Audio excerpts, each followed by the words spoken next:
The following is an exclusive sports presentation of Superstation WTBS, home of the 1986 Goodwill Games.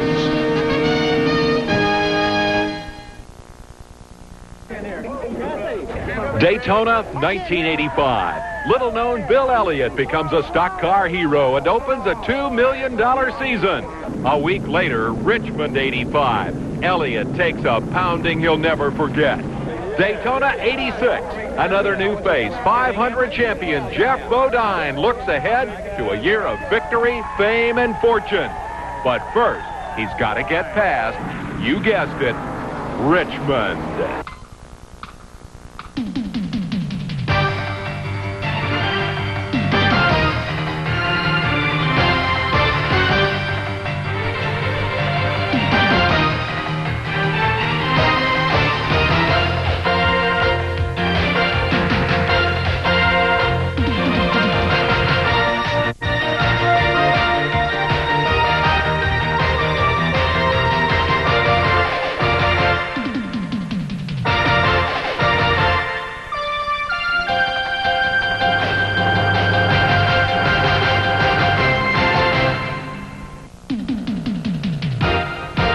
Exclusive live coverage of the Richmond 400 is brought to you by Sears. Come celebrate Sears' new century. See all the ways we've changed and all the ways we haven't. And by Champion. Nothing sparks like a champion. And by Budweiser. Peachwood Age for that clean, crisp taste. This Bud's for you.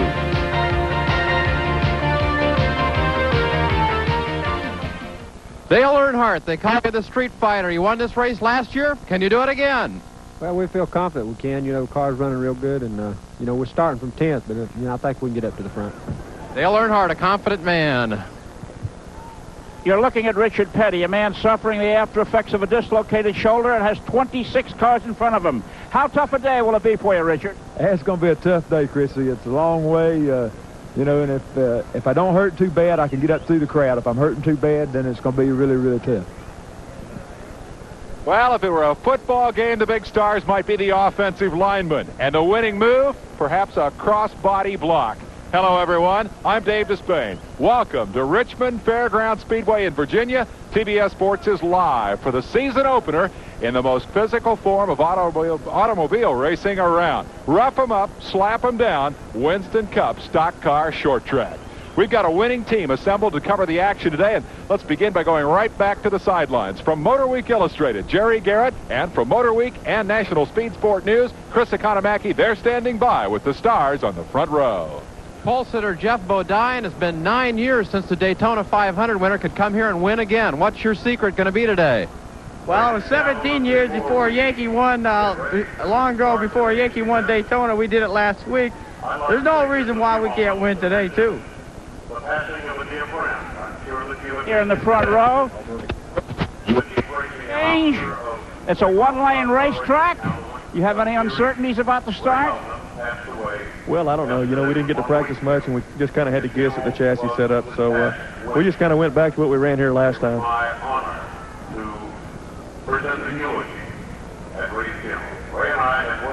We'll talk more about what's been going on there.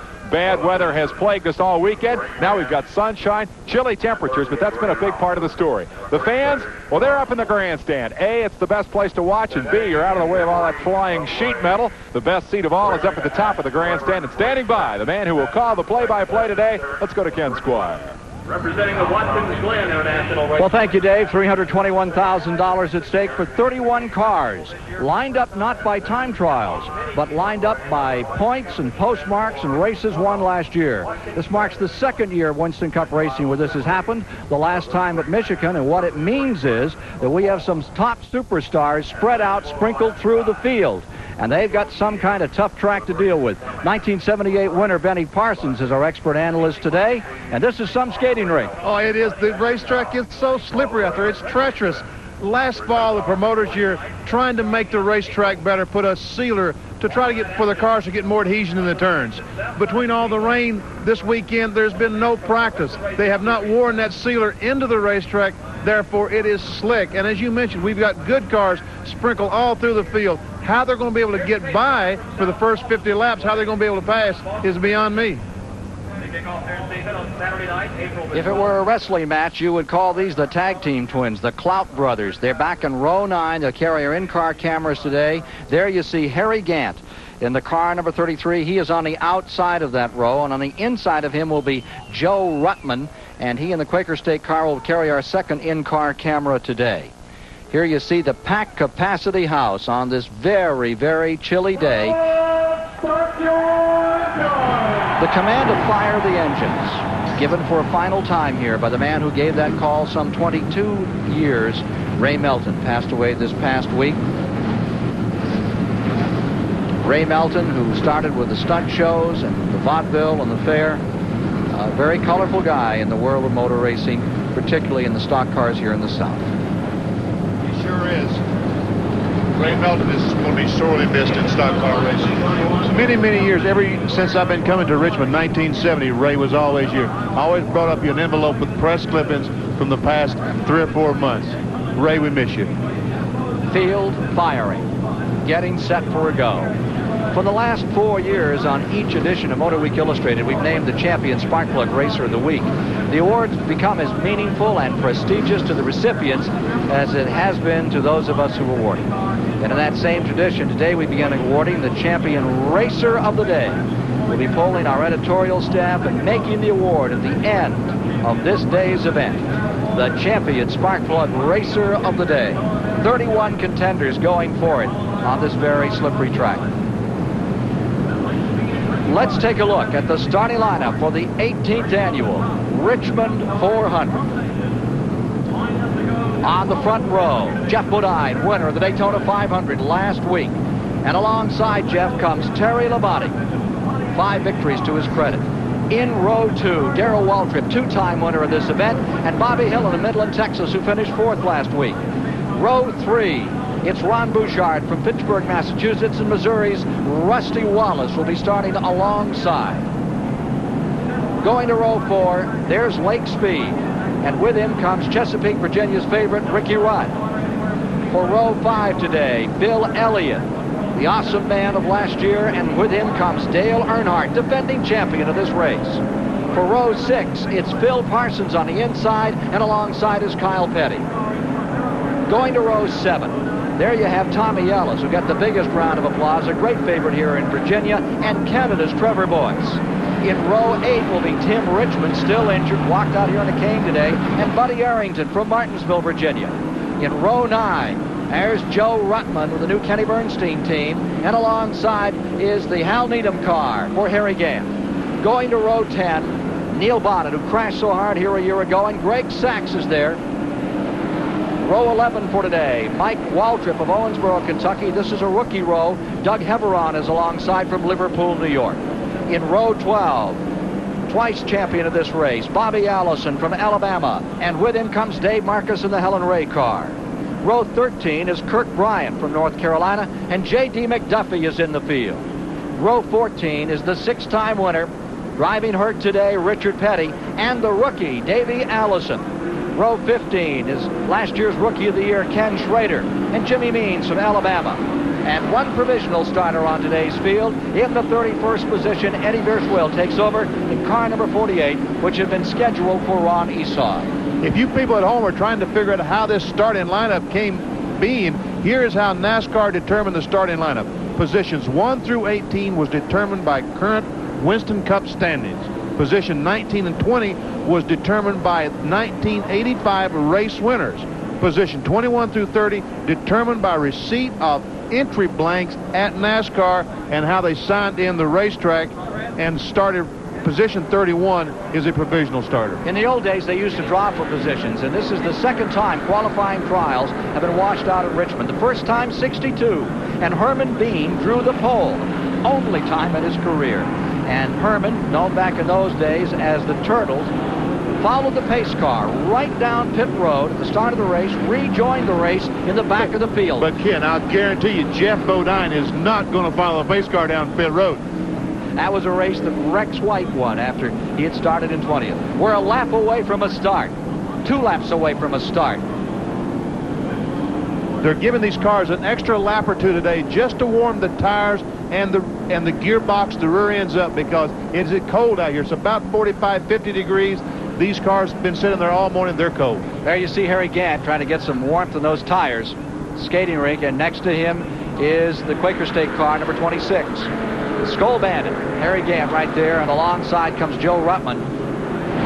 Boy, it was bad on Ruttman. He had the second fastest time in practice, one more lap, and then they did not get a chance to get out here and run. Slick, just plain slick, said Bill Elliott, who got sideways out here trying to qualify. He said, I have driven on ice. It wasn't that slick.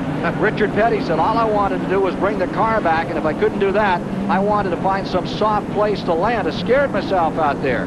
And Darrell Waltrip, about trying to qualify yesterday, said, it was the stupidest thing NASCAR's ever done. It's the worst I've ever seen, trying to make a man qualify in the rain. Heck, you can't even see out there. A lot of controversy, and then they couldn't get the last 13 cars in, and so they came out and used this new system with the top 18 cars coming through points after race 1 at Daytona.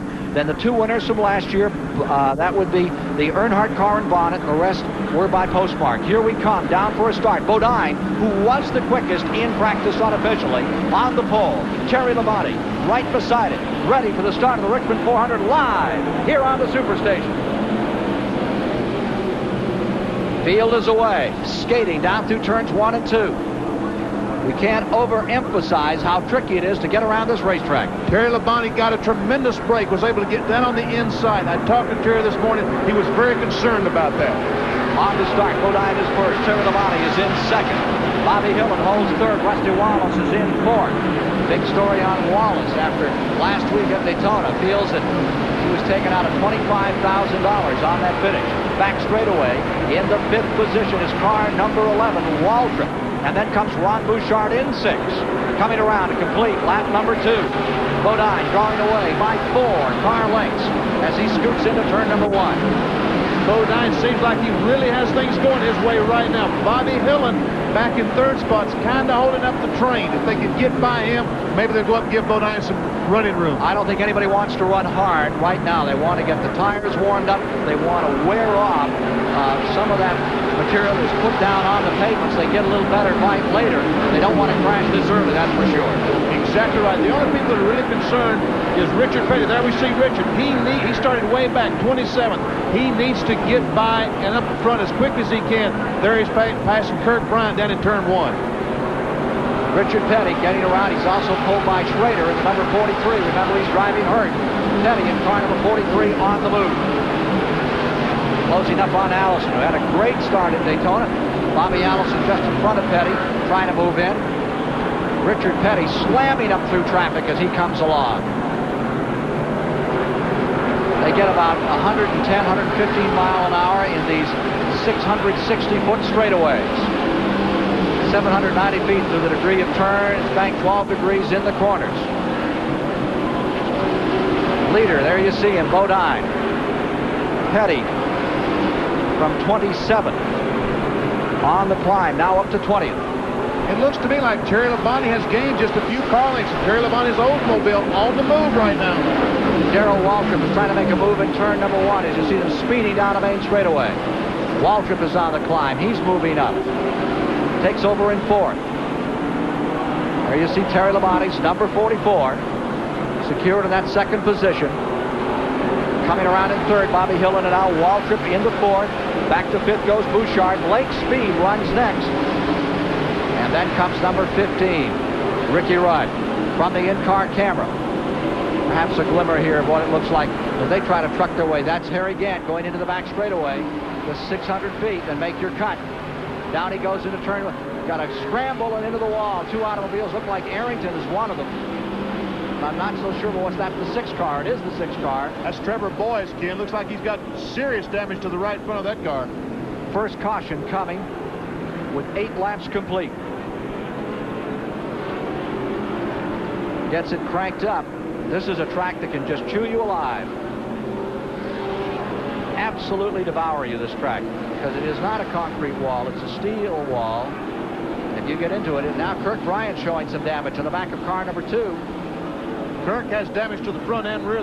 That's the rear bumper we see dragging on the 2 car, but he also has damage to the right front of the automobile. Rusty Wallace has fallen back. He started in 4th, fell to 13th as he got pinned on the outside, and the groove is not there. Kirk Bryant coming in. There we see the damage on the right front of the car, smoke where the fender is rubbing the tire. Down pit road, you see car number 6 pulling in, and I think that's it on car number 6, the DK Ulrich car, which is being driven today by Trevor Boyce. So we are under caution for the first time today as we bring you live coverage of the Richmond 400 on the Superstation.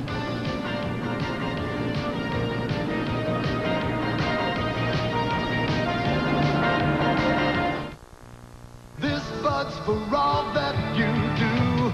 You keep America going. You keep the juices flowing. You are the muscle, the hope and the hustle. You keep the country growing, and you make America work. And this bud's for you. Here's to you, Beechwood Age, for that clean, crisp taste that says Budweiser. This bud's for you. Steady Rider. One of the most popular shocks in America. Designed for thousands of miles of smooth, steady ride over all kinds of roads. It's Sears Steady Rider Shock Absorber. One more way we install confidence at Sears. Right now, buy Steady Rider RT shocks at the regular low price of $19.99 each and get free installation. But hurry, this sale is on now. There's more for your life at Sears.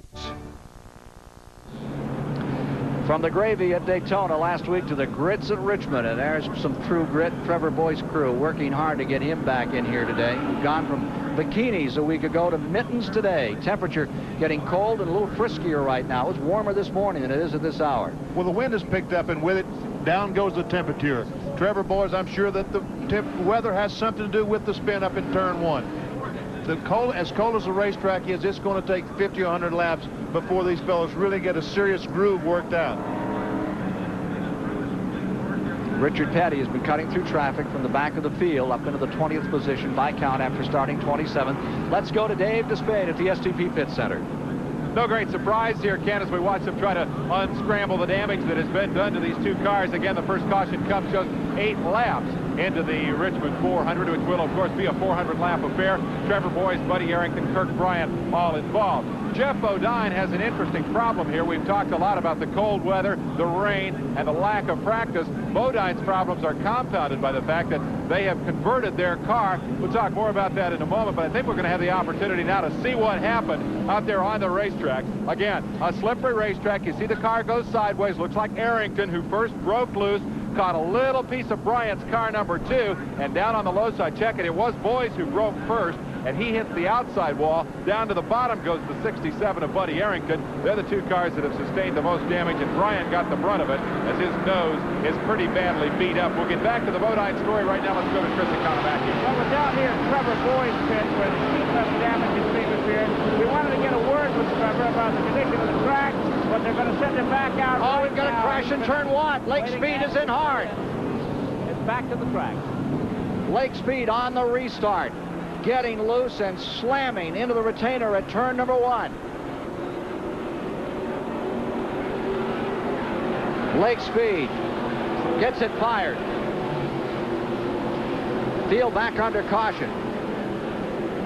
Let's take a look and replay of what happened to Lake Speed, Benny Parsons. Well, he tries to cut down the hill. Ricky Rudd is right underneath him. Lake Speed came down the hill. Rudd touched him in the left rear quarter and spins him into the guardrail with the left side. A thumper. There's Earnhardt diving to the inside, and Earnhardt is on the move. He's picking up positions in the early going. Here's Lake coming around at car number 75. Second place finisher at Daytona a year ago, trying to get his luck straightened out. We got another look at this. Let's have another look at what happened to Lake Speed, and we expect it to be this kind of a wreck-em rodeo today on this very slippery half mile.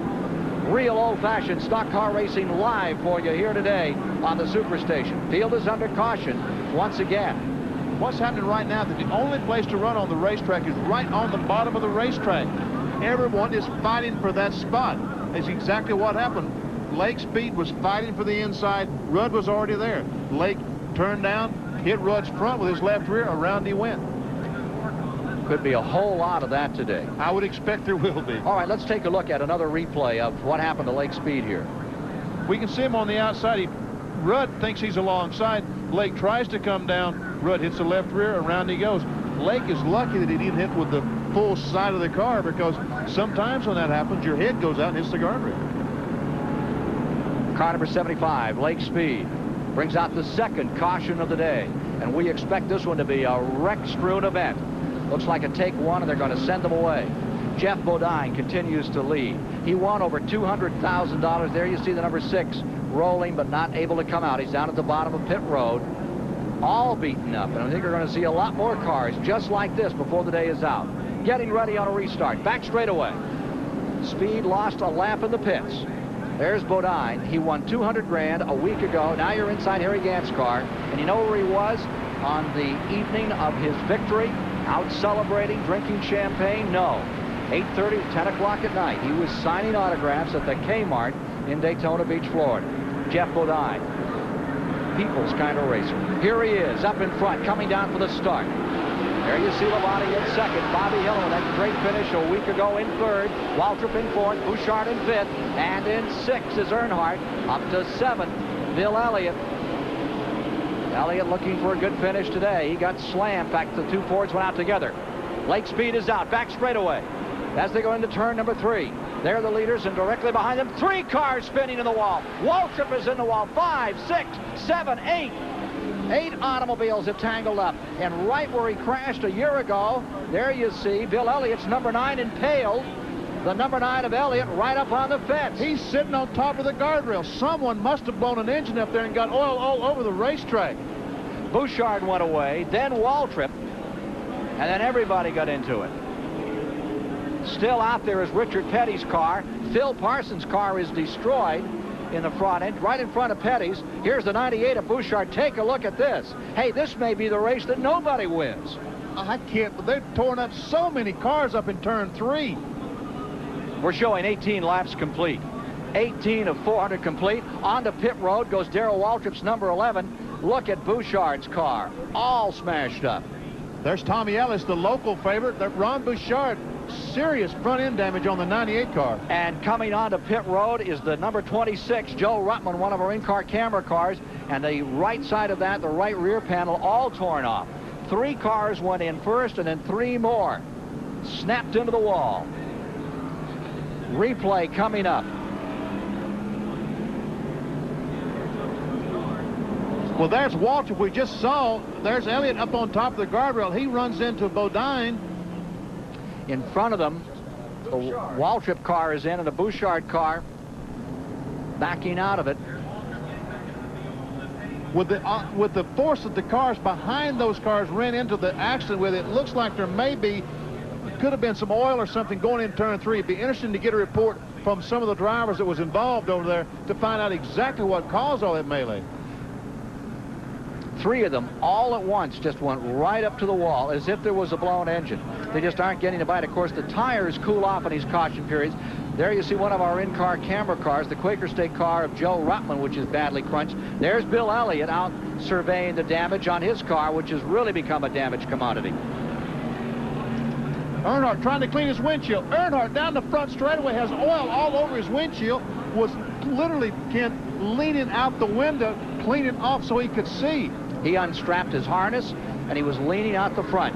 Here's Chris Economaki. Okay, I'm standing here with Ron Bouchard. Got up to his door, and I don't know if he didn't see me or what, but we hit together and we both spun around. Ron, what's the track like? Racetrack's real slippery. It's got a lot of dirt and stuff on it. Okay, they're working on the car, cutting things away with automatic tools here. This is really an emergency situation. It's almost military in character. Back to you, Ken. Well, there you can see he has the window net down, and Earnhardt continues to work on cleaning off the windshield of car number 3 and keep himself up in this thing. What happened, evidently, Earnhardt went through the mud, or someone went through the mud, threw dirt all over the windshield, so that's what he's trying to clean off, because evidently there's no oil out there. It's just got to be mud that's on the windshield of the 3 car. Now there's Harry Gant's number 33, the Bandit, getting back into this thing another time, and right with him comes the Joe Ruttman car. Ooh, my. That's serious repair work on Bouchard. Earnhardt continues to work on the main straightaway, trying to get his windshield cleaned up. He's done a pretty good job, as you can see. It looked like he was sitting on top of the roof of that Wrangler car that time, cleaning the windshield. He's determined not to go in the pits and start at the rear of the field. He's going to start up front if it kills him. Number 5, Bodine stays first. Labonte is in second. And running third is Bobby Hillen out of Texas. And Earnhardt now finds himself in fourth with Neil Bonnet in fifth. And a discouraged Bill Elliott for the second week in a row. The ravages of stock car racing have grabbed him and thrown him out of a race before he ever got a chance to find the flag. That's unfortunate and difficult for the man from Thunder Road. Everybody comes out of this unscathed, but the cars all scraped up after the second major encounter with the wall today in our live coverage of the Richmond 400. Well, you financial champions there on the land on the sea, even in the air, it's a winning tradition, no one can compare. Sparks like the spark of success.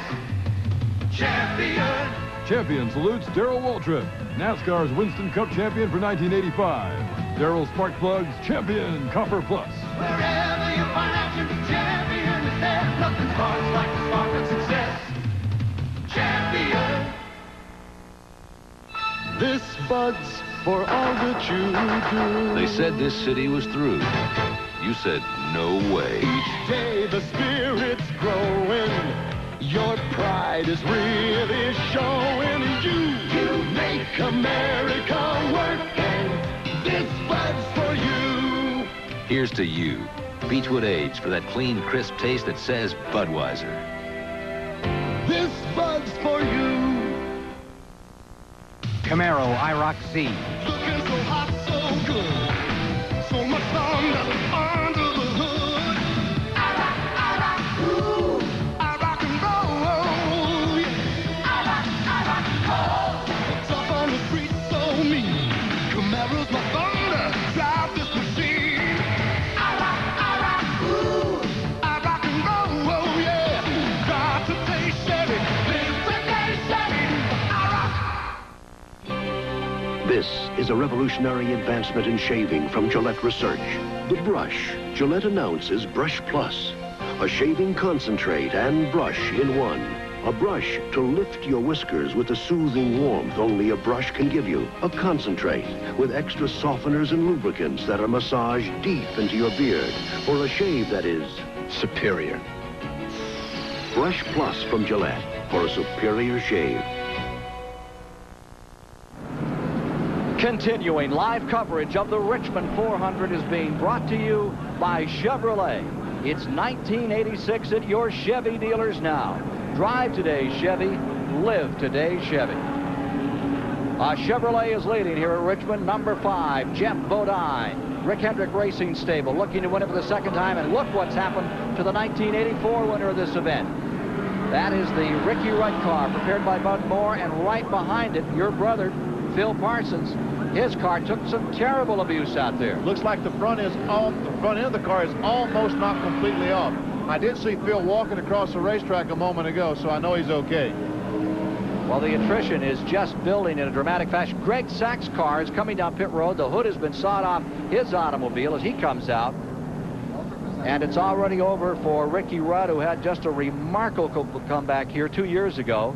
Recall he was involved in that terrible spill at Daytona in the clash, and 14 days later he ran down Darrell Waltrip and won. He will not win today. His car badly abused. Look at the damage these cars have sustained, and we're 25 laps into this 400 lap event. That's the Ron Bouchard car. They must be trying to get back on the racetrack because Bouchard is still sitting inside the car. I think everyone anticipates a lot of this kind of thing today, and the consideration is if we can get back in there, we'll score some points because there may not be many around at the finish of this Richmond 400 live today here on the Superstation. What do you got, 10 cars out? No. We're going to look at that 10 car in just a moment. They were pushing Tommy Ellis' car. They're continuing to look at Darrell Waltrip's car. That was a Tommy Ellis, number 18, a local boy from Richmond, Virginia. They were pushing down pit road. Looks like it's all over the day for Tommy. Kirk Bryant's number 2. You saw him rejoining the field, replaced Rusty Wallace on that team this year. He just comes back out. He was early out of the Daytona 500 a week ago. A lot of folks say this is the real racing. After you go to Daytona and all that super slick, super trick, 200-mile-per-hour stuff, you get back here, and this is what it's all about. Waltrip coming out, and here you see Greg Sachs coming out, the winner of the Firecracker 400 last year. Ooh, looked like he almost got hit by the truck. Number 10, that is Greg Sachs, the Dyguard folks coming out.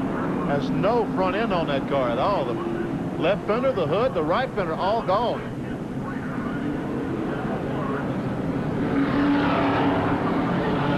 The Dyguard operation's been having some problems. The rumor is, or there's been stories circulating this week, that Robert Yates, the engine man of that operation, has left. I can't confirm that, but there was speculation in the newspaper that he has resigned.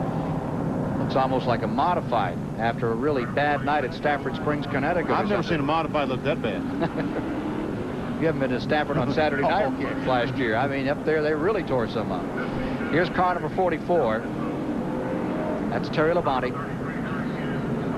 And number 44, Terry Labonte, trying to get it all together here today. He was third here in '84. What's tough about Richmond for a driver like Terry Labonte? This is what he says about it. It's a tough racetrack, you know. It's a hard racetrack to get your car set up for. It's a racetrack where you've got to get your car where it really turns good in the middle of the corner, and then you've got to get it where it comes off the corner without spinning the back tires, and it's kind of hard to accomplish both of them. Terry Labonte, who had that outstanding performance last week at Daytona. I'll tell you, with 10 laps to go, much as I wanted to see a damn Yankee pull it off, and I know how everybody's cheering for Earnhardt, I thought this guy was going to win it all. How did you feel sitting back there in 5th? Exactly. I thought Terry Labonte had him at Daytona 500 in the bag, because knowing Bodine and Earnhardt, I just felt like there was going to be some fireworks on that last lap. 79 replay. Let's go to Jerry Garrett. We're down here with Darrell Waltrip's crew chief, Jeff Hammond. Jeff, what's wrong with Darrell's car? Well, we bent the tie rod during the wreck and knocked the front end out of a line. Did a little bit of sheet metal damage to it, but you know, basically what we can tell just looking at the car, what feedback Darrell's given us, I think we're going to get our lap back and get back in the race. Darrell say what caused the thing? Just get close racing over in turn 3 and 4, I reckon. Okay. You can see just how narrow it is right here as they come down. This is the main straightaway. And you either bowl a perfect strike or you're in the gutter on this racetrack. Jeff Hammond said it was good, close racing. It was close racing. I don't think anybody over there is going to agree it was good. Hey, you know, you could have come out here, Parsons, and you could have started in 5th position based on points a week ago. Here you are. Wouldn't you have a lot more fun out there? Ricochet romance like it is? I think I'm in the safest place in the ballpark, high up above this thing, looking down on these fellas. There's number 11. That's Waltrip. Now a lap down after that altercation.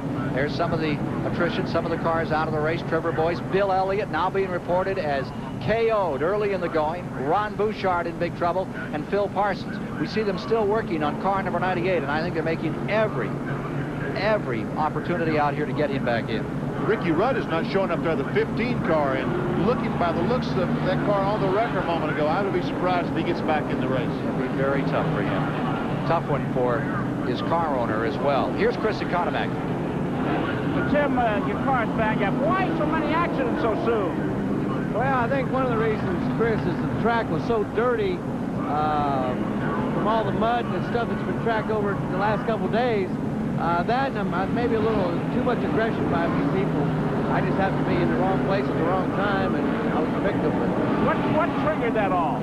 I couldn't see it. You know, I was tucked up under the 27 car, and he raised his hand like something's happening. I slowed up and hit the brakes. The brakes locked up and took the car up with all the other crashees, I guess you would call them. So it's just a victim. Okay, let's take a look at the damage in the front of the car here. What's being worked on? The mechanics are fixing the front end here and so forth. Let's take a look at the damage here at the front end of the number 25 car, Tim Richmond. It's up on jacks, and by bringing the car behind the wall, more people can work on it than would be allowed to work on the car while it was outside the pit wall. Yes, Tim? The big thing that happened, Chris, was when the impact wasn't that bad, but the way it took it, I had the wheel stock, and part of the steering mechanism broke.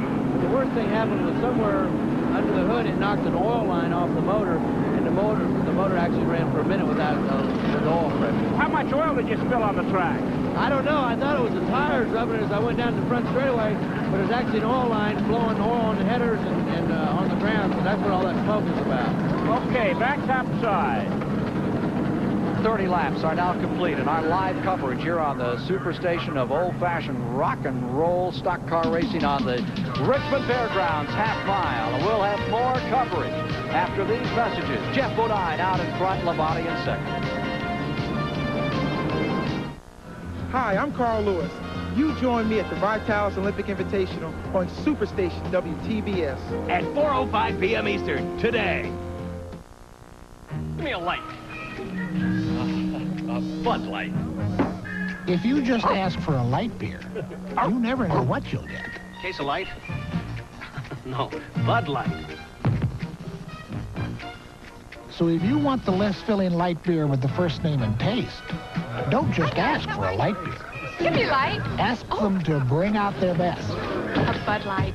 Bud Light. Because everything else Thanks. is just a light.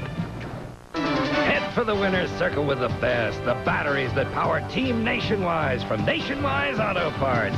Reliable 40-month batteries, heavy-duty 50 and 60-month batteries, and our best battery, the 72-month Torque Starter. It pumps out 650 cold cranking amps even at 0 degrees. Now that's deep down. Pile on the accessories. Crank it up power. Save with everyday low prices on the best batteries made. Team up with Nationwise for low prices and good advice. The essence of sculling. Never been a hull like this. So trim. Feels like there's nothing between me and the water. The essence of shaving. This is new MicroTrack, the incredible new disposable from Gillette. Unlike the Big Shaver, MicroTrack has a slim head and shaves your beard closer. The new MicroTrack razor by Gillette. The Superstation is the way to see the NBA at the Hoop. On Monday night, NBA. Chicago's Orlando Woolridge and Rocket Sidney Green aim to steer clear of the Motor City Boys, Isaiah Thomas and Detroit. Live at 8:05 p.m. Eastern on the Superstation. Monday. When you want to see the best, it's WTBS at the Hoop. Back at the Richmond Fairgrounds in Virginia for live coverage of the Richmond 400 today. And we're having Jeff Bodine as our leader, Terry Labonte in second, Bobby Hillen in third, Ronning in fourth. His car, number 3, Dale Earnhardt. And there you see Waltrip, who is running 1 lap down, along with Petty, Speed, and Gant. And there is Neil Bonnet's car, who's pulled up into the 4th position. Neil Bonnet in the car, number 12.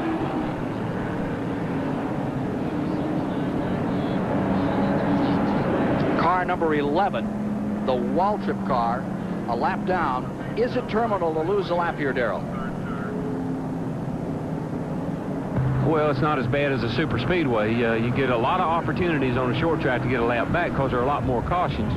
And if your car is running well and you got a lap down and you could get enough cautions where you had the opportunity. I have even driven up laps here where the car was just fast and I could drive around the field and make up a lap that way. I'd rather be a lap down here or get a lap down here than I had at Daytona. It's much tougher at Daytona. Light is off on the pace car. They'll resume racing at lap 35. Waltrip dives down to the inside. He's going to pull up alongside Bodine for the start. Comes up onto the 95. Davey Allison scooting up to find the leaders. With him comes Lake Speed. Mike Waltrip, Darrell's younger brother, just coming out on the track. And we're set for a start. Tremendous advantage that Darrell Waltrip has under NASCAR rules. Cars that are 1 lap down can pull on the left side of the fast cars. The leaders can pull up right alongside of them. Well, that lets a fast car like Darrell Waltrip 1 lap down can pull up. He has an excellent opportunity to get his lap back right now. When he falls back as they come to the line, Bodine just jumps out in front. And Labonte comes around. And it looks like there's some handling problems on Waltrip's number 11. Darrell Waltrip all day has not been getting a good start. I don't know if the car isn't shifting well, exactly what the problem is. The front 4 cars jump off by themselves. Down to the inside, Earnhardt nails Hillen, gets it sideways, and he pulls up into 3rd. Terry Labonte is in 2nd. Bodine is in 1st. Back goes car number 8, Hillen. He falls back to 4th. And further back in the field, Bobby Allison's making a move underneath Neil Bonnet to take over in 5th. Bobby Hillen a moment ago coming off turn 4. He did a great job saving the car because I thought he was in the guardrail. Watch as they go back into turn from our high shot. That's just how tight this track is. And here comes Earnhardt looking on the inside. He slams it down to the bottom, and Earnhardt pulls up another spot. Now, he didn't put a fender on car number 44 as he went through that time. We can see the windshield coming off turn 4 on the 3 car, Dale Earnhardt's automobile, and we can see just how far he had leaned over and cleaned that windshield. 3rd spot belonging to Terry Labonte. Got a real smoker in the back of the field. That's Trevor Boyd slowing down. Looks like he's got some metal dragging or a wheel that's seizing up on him. Car number 6. Trevor Boyd's coming in. That's it for Trevor. Some more work. He may get back out there. Meanwhile, Terry Labonte is getting high and moving up his car number 8. That was 95. The Davey Allison car spun down in turn 1, but no caution plane. He was able to get the car right in, keep on going, and no caution plane. Davey Allison, rookie driver. Meanwhile, up in front, car number 5. There you see Bodine, and here comes Earnhardt. This looks like a replay of the action on the 2.5-mile track a week ago. Dale Earnhardt is really coming. I'll tell you what, early on, that is certainly a candidate for Racer of the Day. He started, what, 10th, 11th? He started 10th spot, already in 2nd place. Bobby Hillen stays right up there, too, in 3rd spot. Good run for him. Labonte in 4th. Waltrip's car seems to have settled in for the moment. Bonnet has backed down the pace a little. He let Bobby Allison pull by. Dale Earnhardt creeping up on Bodine. Just about 3 car lengths separate them right now. Working lap 43. And indeed, Earnhardt is now, there's Richard Petty. Back on the racetrack. Again, I wouldn't be one bit surprised if there was a substitute driver in the 43. We'll have to find out about that, but I doubt as much pain as Richard Petty is in today that he would continue on. He came out with his arm wrapped up when he was introduced today. Looked like the Hall of Lame. Tim Richmond came out on a cane today. The 43 down in the bottom.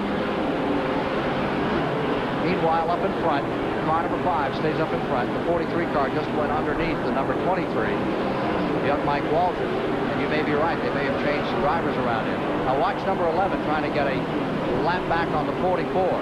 Remember that 44 is running in the 4th position. Let's see if Waltrip's found the handle here at all. He's alongside going in turn 1, but down the hill comes Terry Labonte. I don't think Darrell's going to force the issue this early on because he can't afford to get another lap or 2 down. If he does, chances of victory is going to go right out the window. Slowest pace after that lengthy caution early in the going. Waltrip looks inside. 44, Terry Labonte just squares it off and stays right there. Meanwhile, up in front, car number 3. Dale Earnhardt is continuing his effort to close in. Now, Waltrip's taking another stab here, but not finding the mark. Waltrip the 11, he knows he needs to get by the 44. He keeps trying everything he can. Terry Labonte, car 44, is having none of it. Oh, Earnhardt's right on the back bumper. Earnhardt in the 3 car, right on the back bumper of the leader, Bodine. Kirk Bryant directly in front of them in the number 2. Out of turn number 2, there's Earnhardt taking the shot on the inside, and Kirk Bryant's there. Bodine using the lap car. They go back into 3. Boy, he certainly used the proverbial pick that time. Kirk Bryant was the pick. Bodine used him beautifully. Leaders by and into turn 1. That's Mike Waltrip, the car right in front of him. A rookie in this race. Whoa. Oh, Earnhardt in the grass. Lap car in front. He's got to wait again. Great struggle for first place. 50 laps complete this time by. This was the story, Ken, throughout Daytona Speed Week, and now it's the story here again in Richmond. These two guys look like they're set to brawl all through the 1986 season.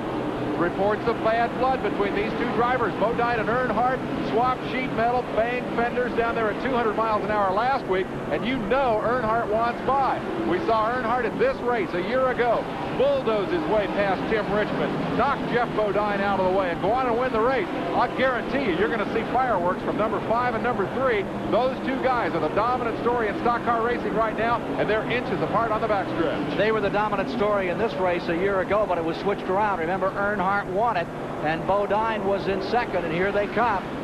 Crowd's up and excited about this one. Packed house, cold day, sun is out once again. Petty's number 43 back on pit road. But right now, the story's right here. Back into the dirt on the inside. Earnhardt gets it sideways coming off the second corner. Car 3, Dale Earnhardt, is completely sideways off turn. He wants by. They don't get more than 100 miles an hour in a straightaway, a little over that. And for these two guys, that's out for a walk. Around 1 and 2. Working lap 54.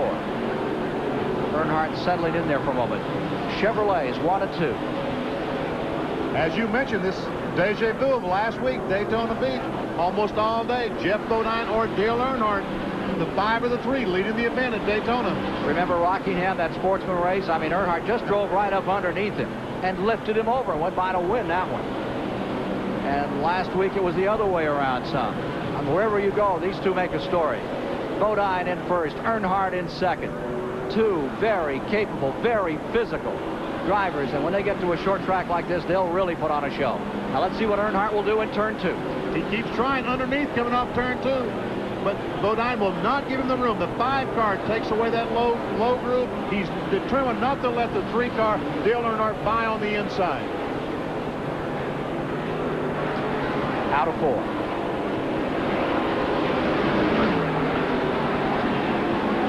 It's that number 2 turn, and Bodine is going in just a tad easier here. Doesn't want to give up that inside at all. Comes off, stands on it down that 660-foot straightaway. And they're standing in the grandstand watching this bumper-to-bumper action live on the Superstation. Jeff Bodine, winner of the 1986 Daytona 500. All eyes are faced right toward this battle wherever it is around this half-mile track. A tad bigger than a half mile, not much. Here they are up on J.D. McDuffie. We've got a crash in the main straightaway. Number 2, Kirk Bryant has walloped the wall. Kirk Bryant's number 2. That car getting savaged another time. And the third caution of the day comes out on car number 2. Bill Elliott's car is getting ready to come back on the track. He's going to make every effort to get it back out here and score points. As far as I was concerned, after that great race a year ago, watching the two come in, the race here last year, it was a short track car that Elliott brought, a brand new car to this track. Here's Elliott coming out. He might as well have lost the championship in this race 1 year ago after his superb performance and all those great super speedway runs. Leader is in the pits. Bodine in car number 5. And there you see number 2, Kirk Bryant, back on the track. Kirk has something hanging in the front of that car. I've yet to figure out exactly what that is. Been trying to watch the pit action. Earnhardt is also in. I believe all the leaders have come in. Everybody jumping onto pit road. If you're an avid NASCAR fan and you're watching this show today, last year there was a tire rule that these competitors could only change 2 tires on the pit stop.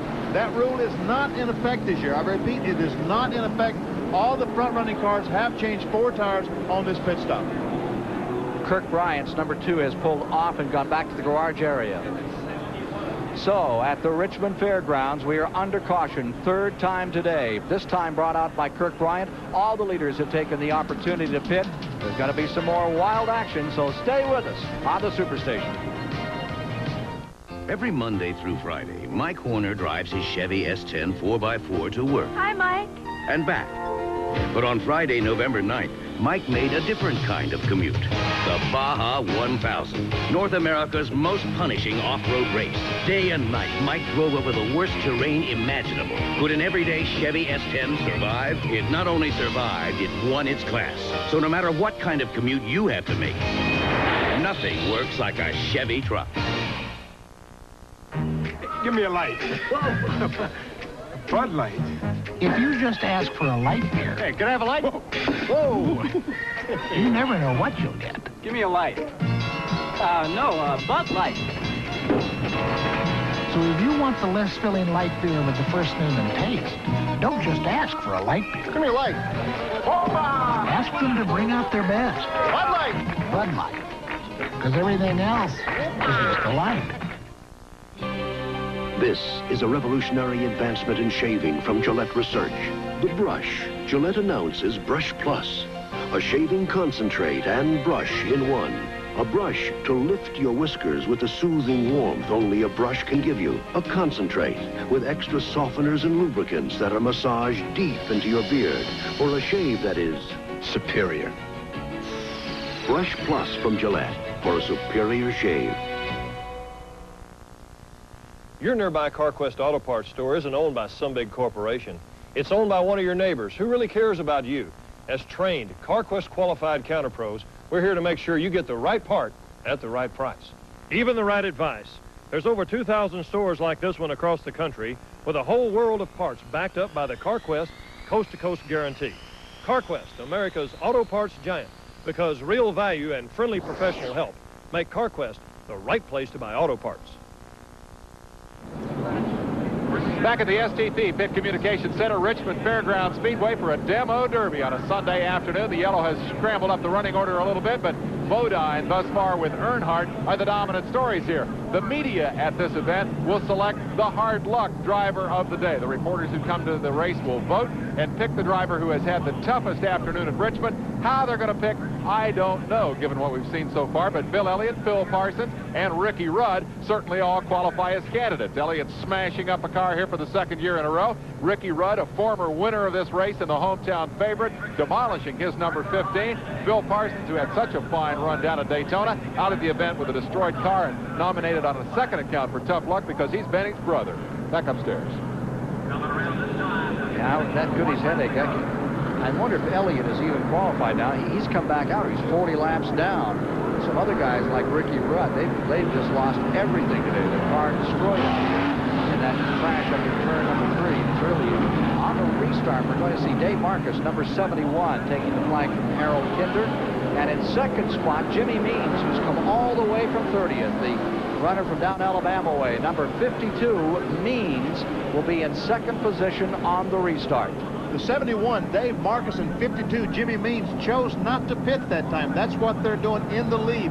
And what a great opportunity for Darrell Waltrip to get one of his laps back, because his main competitors, Dale Earnhardt, Neil Bonnet, Jeff Bodine, Bobby Hillin, they're way back behind them. Let's take a look at what happened to Harry Gant's car out here as we get ready on a restart.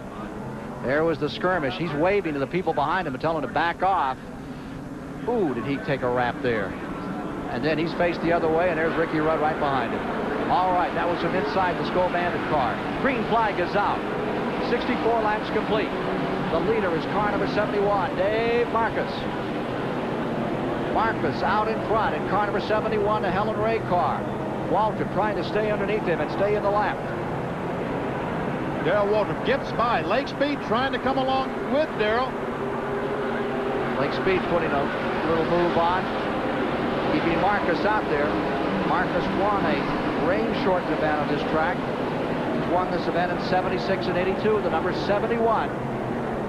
Now running in front, Waltrip getting his lap back, and Lake Speed making up a lap in the number 75 car.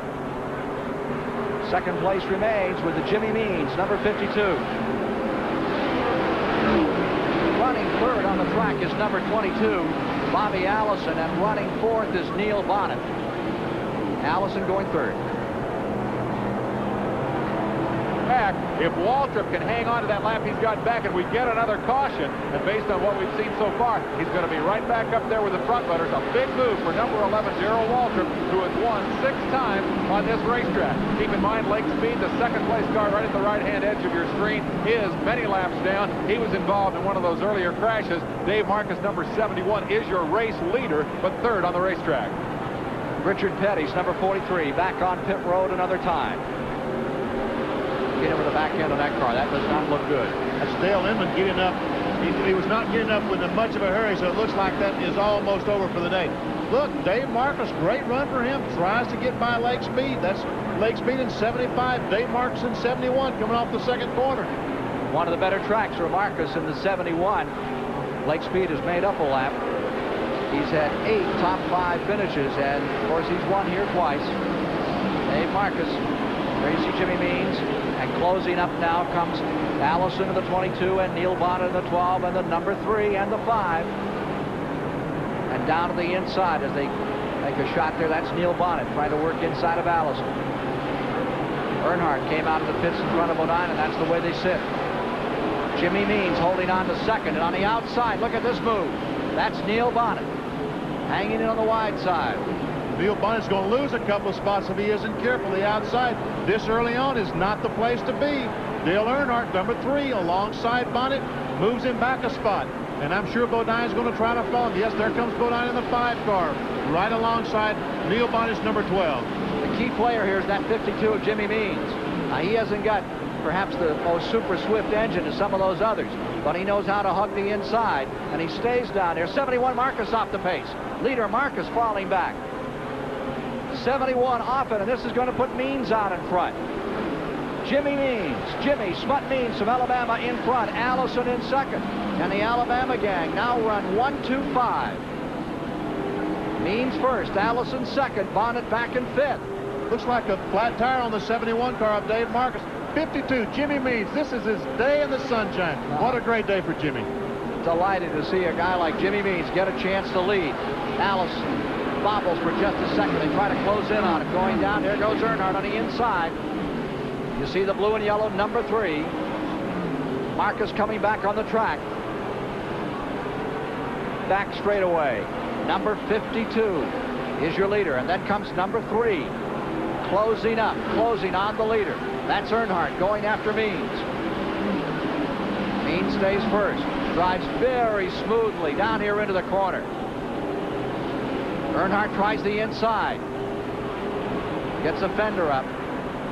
Earnhardt has as much power in that motor as anybody, and he has Jimmy Means pinned for the moment. Let's see if Bodine can move in there.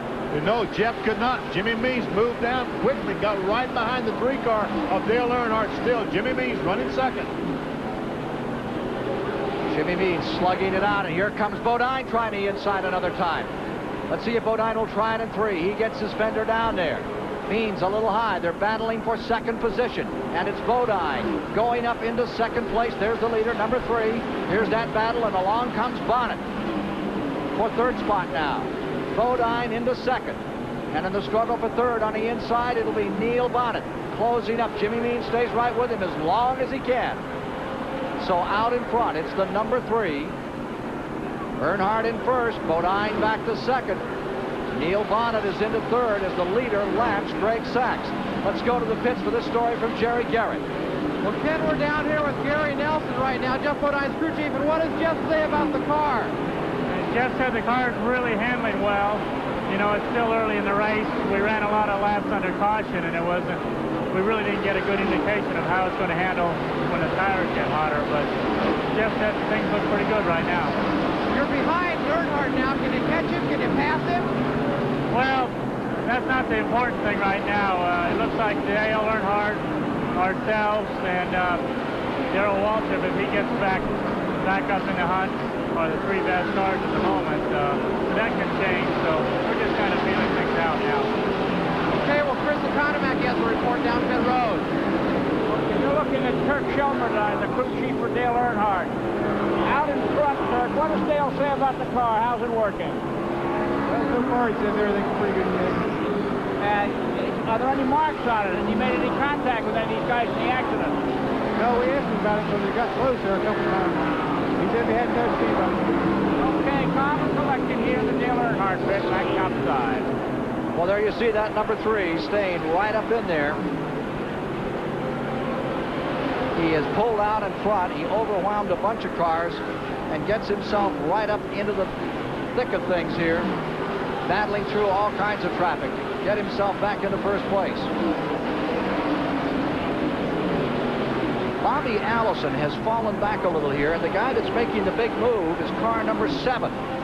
It is Kyle Petty, and Petty is pulled up into 4th position. There you see him. Kyle Petty is now in 4th, and he is closing on number 12, Neil Bonnet. Kyle's having a great day in the Wood Brothers car. Just about 2 car lengths in front of him. 3 car lengths is Neil Bonnet. There you see the 7 coming off the corner and trying to close in on car number 12, Neil Bonnet, as they scramble for the 3rd position. The 12 in the 3rd spot, and right behind him comes number 7, Kyle. In front remains Dale Earnhardt, number 3, and Bodine, number 5, has fallen almost a quarter of a lap back.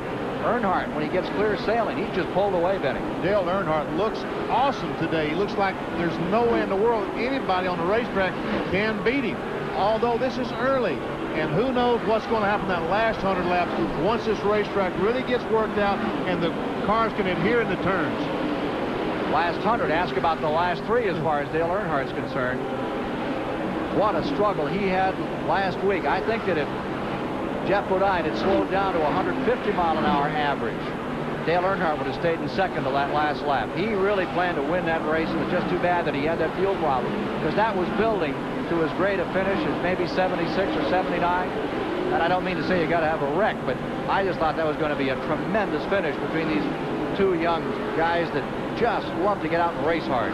They're racers. They are very, very much racers, and it was going to be a great finish. Again, Elliott is 40 laps down. Bill Elliott is back on 40 laps down. There you see Earnhardt using up all the racetrack now. Bill Elliott's pit crew, and I'm getting very excited because there isn't too much to get excited about. Dale Earnhardt down the front straightaway with ease by himself. He's willing to use that car up because he thinks he has so much under him. He's the perfect Junior Johnson kind of driver. Go to the front. Meanwhile, the battle continues to develop here in the 3rd spot. There you see Neil Bonnet, number 12, and Kyle Petty in number 7. Kyle in number 7 has chased Neil Bonnet down. Now all he's got to do is get by him. But that, as you know, Ken, is much easier said than done. It's interesting that the front 3 are all those aggressor-type, real racers. You talk about Earnhardt, and you talk about Bodine, and you talk about Neil Bonnet. They have had so much experience on this kind of a racetrack. And Kyle Petty, younger son of Richard Petty, has not won a Winston Cup event yet, and his father used to just purely dominate this racetrack. Terry Labonte with a flat tire coming down pit road. Number 44, Labonte, is in. As we watch Earnhardt whistling by, there's Terry Labonte's car. Right front tire completely flat. Here's Jerry Garrett. Well, Ken, it looks like a flat right front tire on Terry. He got real high going into turn 1 last time. They got up in the dirt there, the debris, and cut that tire down. That seems to be the only adjustment they're making on this car right now. They're concerned about the left front. The right front, excuse me. Getting back out now. Lost about a lap. 18.5 seconds, and he was back on the track. Bouchard getting overlapped by number 3. Earnhardt looks like he wants to make a rout of Richmond. Here he is moving around car number 64. And remember that they changed the drivers on 64. Doug Heveron is in there today. Pancho Carter with a 64 car a week ago. You know, as fast as Dale Earnhardt is running, and he has just simply driven away from the Jeff Bodine automobile, Darrell Waltrip is maintaining the distance between he and Dale Earnhardt. So Waltrip, if he can just get a caution flag right now, good race car, excellent opportunity to win today. Right now, all those other cars in the picture with that number 3 are cars about to be lapped or just have been lapped. Dale Earnhardt all in the picture by himself. This is a leader, and no one's seriously contending right now. What do you mean? There's J.D. McDuffie. Well, J.D.'s out there. Rumple Furniture, number 70. One of my favorites. J.D.'s run a lot of years. I wish he had a chance to lead like Jimmy Means did for a few laps. It would be great because he has put so much into his effort in Winston Cup racing. Jimmy Means, J.D. McDuffie, Buddy Arrington, so many of these fellows that have made this type of racing. You bet they have, and you can talk all about the great ones, the Earnhardts, the Bodines, the newcomers, the Pettys, the Yarboroughs, but if you didn't have the Jimmy Means out there to run and the J.D. McDuffies, you guys wouldn't have anybody to go by. Wouldn't be much of a show. You're exactly right. Dale Earnhardt, I just can't imagine, I just can't tell you how impressed I am today with the job that Earnhardt is doing, because this racetrack, as we mentioned at the top of the show, it was untried. It rained all weekend. They really didn't get any practice. All the chassis setups today was purely hit and miss, and obviously Earnhardt hit it very well. Dale Earnhardt seeking his 16th career win, his second in a row here at Richmond, pulling away now by a third of a lap. More live coverage in a moment. This is today's Chevrolet Camaro. Saturday night, USA, heartbeat pumping, time to play. Camaro's waiting for you. Gleaming V8 Chevrolet, big night history, your own way. Street Camaro new. Saturday night, USA, street lively Chevrolet.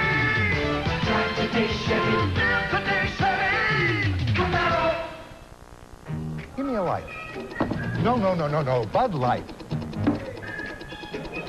If you just ask for a light beer, Thanks. you never know what you'll get. Nah, give me a light. No, Bud Light. Joe. So if you want the less filling light beer with the first name and taste, don't just ask for a light beer. Give me a light. Ask them to bring out their best. Bud Light. Bud Light. Because everything else is just a light. The essence of sculling. Never been a hull like this. So trim. Feels like there's nothing between me and the water. The essence of shaving. This is new MicroTrack, the incredible new disposable from Gillette. Unlike the big shaver, MicroTrack has a slim head and shaves your beard closer. The new MicroTrack razor by Gillette. Days that it doesn't pay, 'cause nothing goes the right way. You try to do what you're supposed to do, but you just get in the way. You give it your all, but all you do is fall. Make it a Dinty Moore day. Dinty Moore beef stew is America's favorite, so make it a Dinty Moore day with a real meat and potatoes meal. Make it a Dinty Moore day.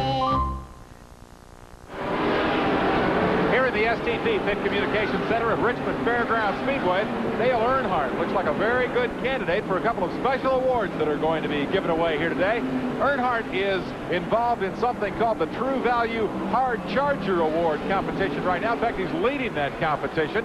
The NASCAR people, the people who run the races here, keep track of the top 5 each lap. They're awarded points, and the top 5 at the end of the day. The top 5 True Value Hard Chargers split $5,000. We'll be telling you more about that throughout the day. And Champion Spark Plug Company spinning off their very successful program with Motor Week, where each week we honor the Racer of the Week on Motor Week Illustrated on WTBS. We'll also name the Champion Racer of the Day here at Richmond. And by golly, if Dale Earnhardt continues to truck the way he is right now, he's going to be tough to beat for that award as well. 105 laps have now been completed. Quarter of the distance, a little better done here. And the story is Earnhardt drawing away from Jeff Bodine, maintaining second position. Neil Bonnet in third, Kyle Petty fourth, Joe Ruttman is in fifth, Bobby Hillen is in sixth, Bobby Allison is in seventh, Ken Schrader is in eighth, Davey Allison is in ninth, Waltrip is in 11th. Jimmy Means has fallen back into the 12th position. There you see the leader, Earnhardt in the number 3. Let's take another look at that in-car camera replay, Benny. Well, this is Harry Gant. He sees the smoke up there. He waves to the cars behind him. Look, I'm going to slow down. He moves up, and evidently somebody tapped him in the rear, because he could not stop the car. Either that or he got out of the groove where the racetrack is very slippery and the thing wouldn't stop. The car made a 360, and we can see Ricky Rudd ran in the front of Harry's car, and we can see the damage on Ricky's car. We know that Harry's front end looks about the same. Bad luck for the Hal Needham car. Hal decided to stay in Los Angeles to watch today's race. I think we spoiled his breakfast out there on the coast. Hal, I am terribly sorry.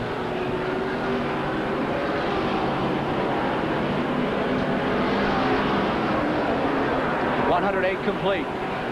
Earnhardt powering away from the field, using the lap traffic to his advantage now, just drawing a bead on more and more distance between himself and the second place car.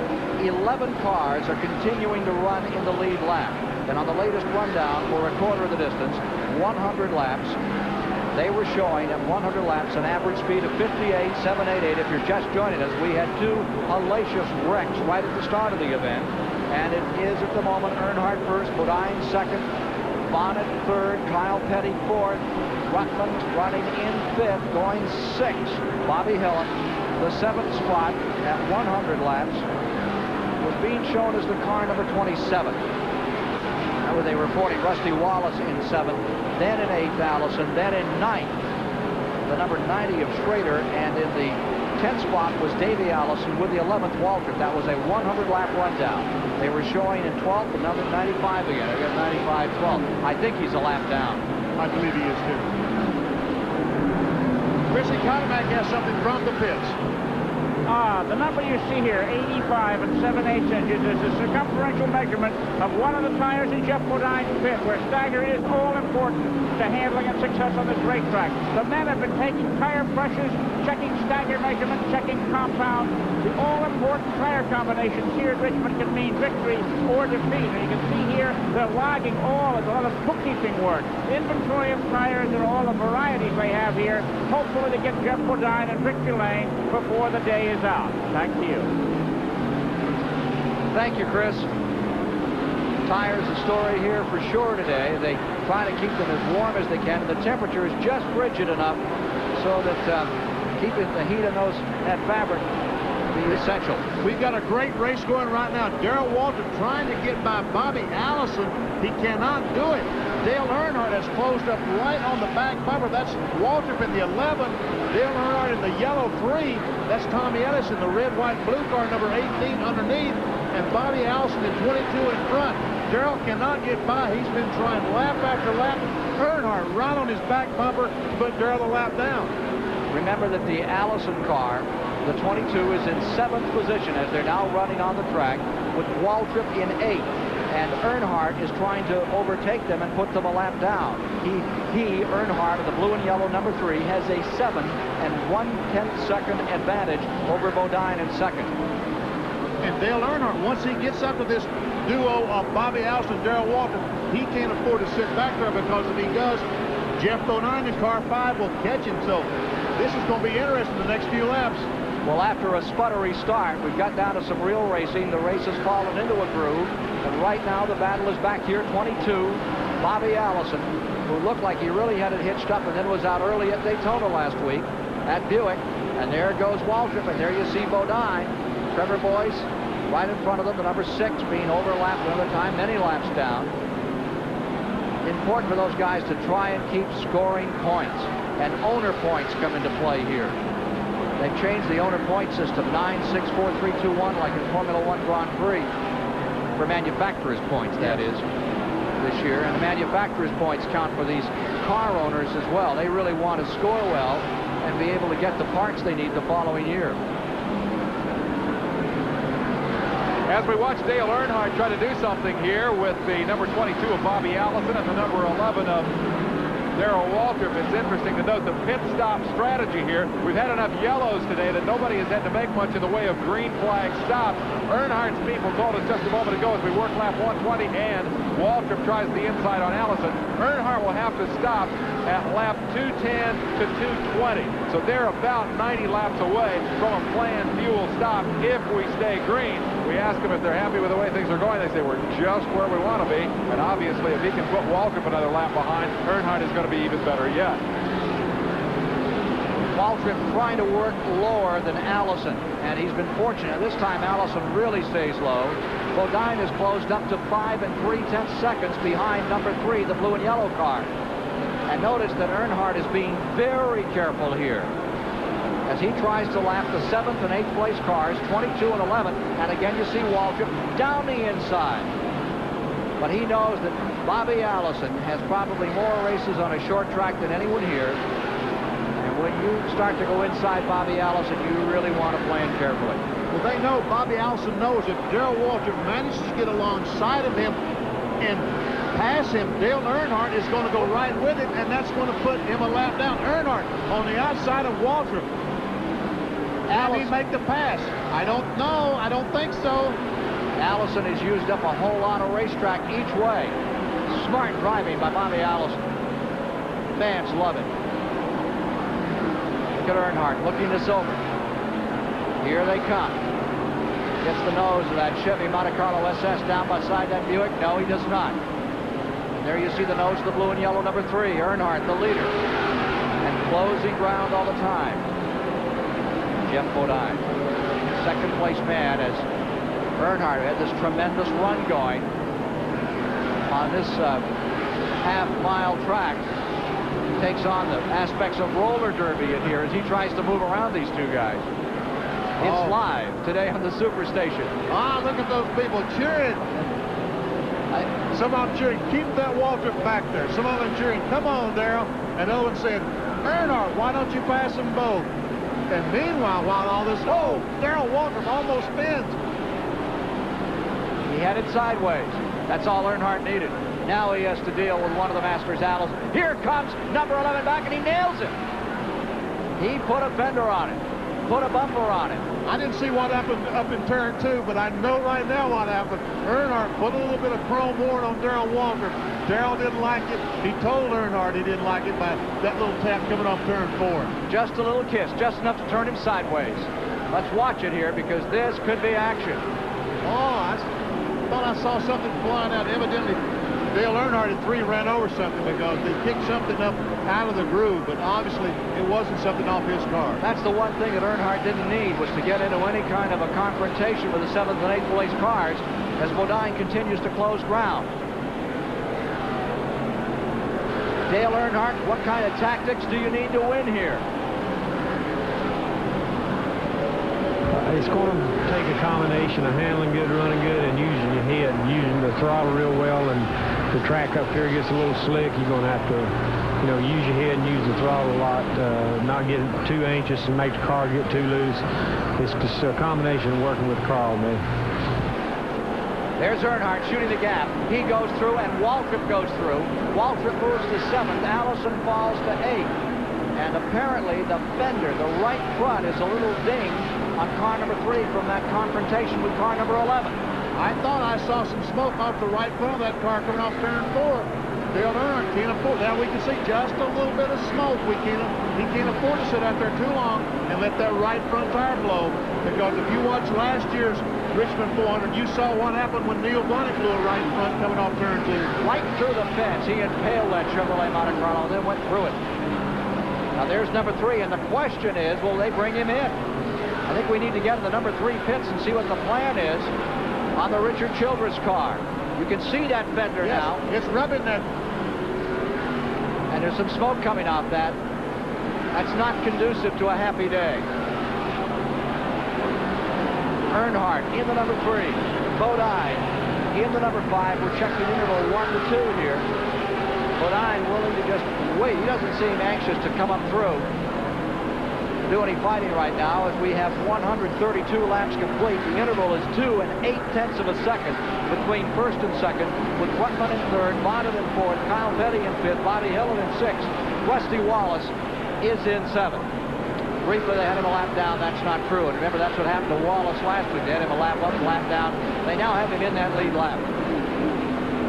They spent about 15 minutes in Daytona trying to make that accurate. Rusty Wallace says it was not accurate, and he's still really hot about it. He said it cost him $25. $25,000. Yeah. A lot different than $25. $25,000. I don't have any comment since I was a benefactor for about $10,000 of that. I will not have a comment.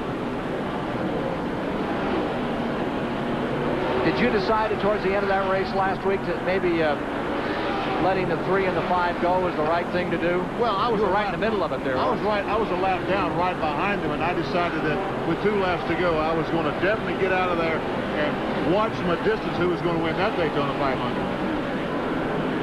When the judges score this thing afterwards, as in a prize fight, Ken and Benny, and add up the punches and figure out who hurt who the worst, I think it's going to be important for them to note that that damaged right front on Earnhardt's car came when he hit Waltrip and not the other way around. Those two swapped blows. Earnhardt got that lick right there as he went under Darrell Waltrip and put a move on him to do it. Waltrip came back up inside him and smacked him back, but the damage that Earnhardt has sustained came when he was the aggressor, and when they settle it later, that may become an issue, because if Earnhardt has to come in and fix that fender, if he has to come in and pull it away from the tire, or worse yet, if that fender cuts that right front tire and he smacks the wall, you know he's going to be an unhappy man, and Darrell Waltrip, a 6-time winner here, is going to pick up a spot. You know, Benny, if I had to vote for the champion spark plug racer of the day at this moment, I'd take that number 52 at Jimmy Means. What a show he has been putting on. He's not one of those guys that gets a chance to run up front, but he's driven smoothly all day, and that 52 is still staying very much in the hunt. And, you know, look at the back window on that automobile, Ken. It's got the square window from last year. That's not a new car. That's one of Jimmy Means' old cars, but yet he's up there running very well today. Running in 11th position, Alabama's Jimmy Means, having a great one here on our live coverage on the Superstation of the Richmond 400. It was for $1 million. They raced just a week ago.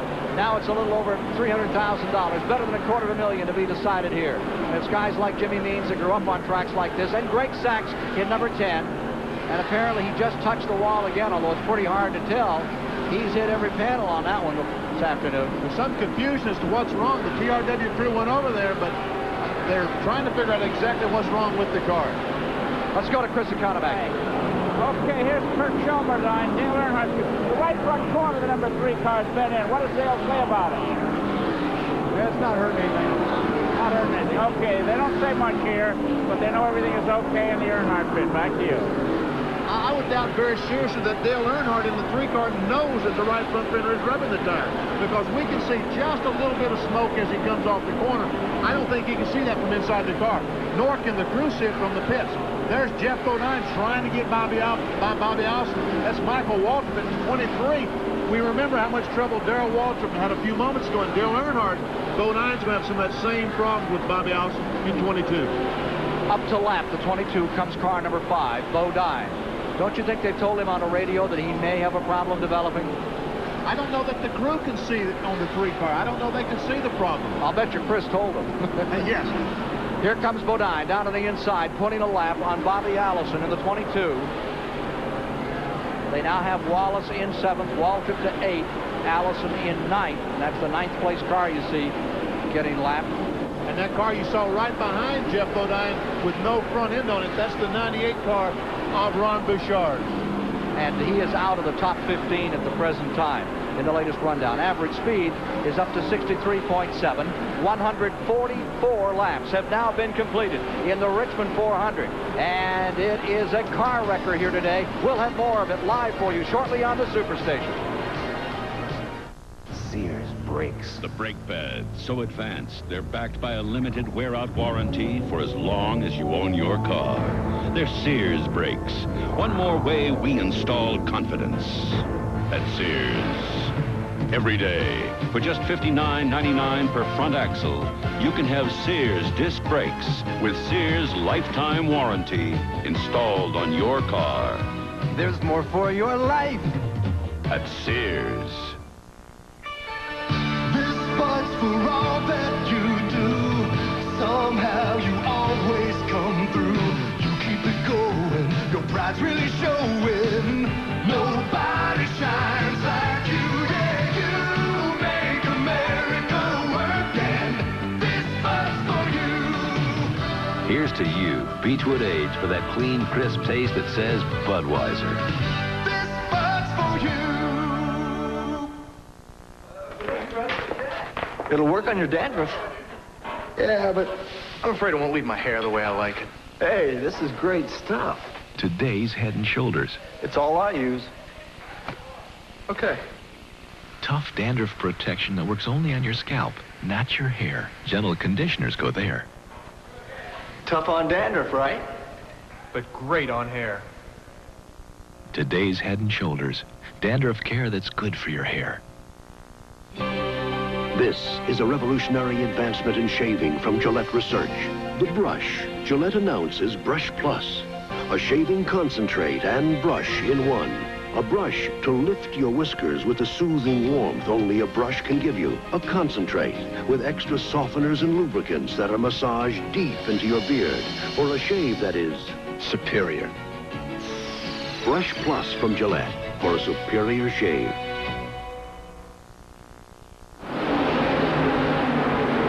The scramble for positions continues here in the Richmond 400. The value of those positions up front is increased in this race and all Winston Cup races by the True Value Hardware Hard Charger Award. The top 5 cars each lap score points. 5 for the leader, 4 for second, 3 for third, and so on back. At the end of the race, the top 5 drivers in total points split $5,000. At this juncture in the race, Jeff Bodine is still leading. We have a crash in turn 2. It is number 2. Kirk Bryant at number 25 is also involved.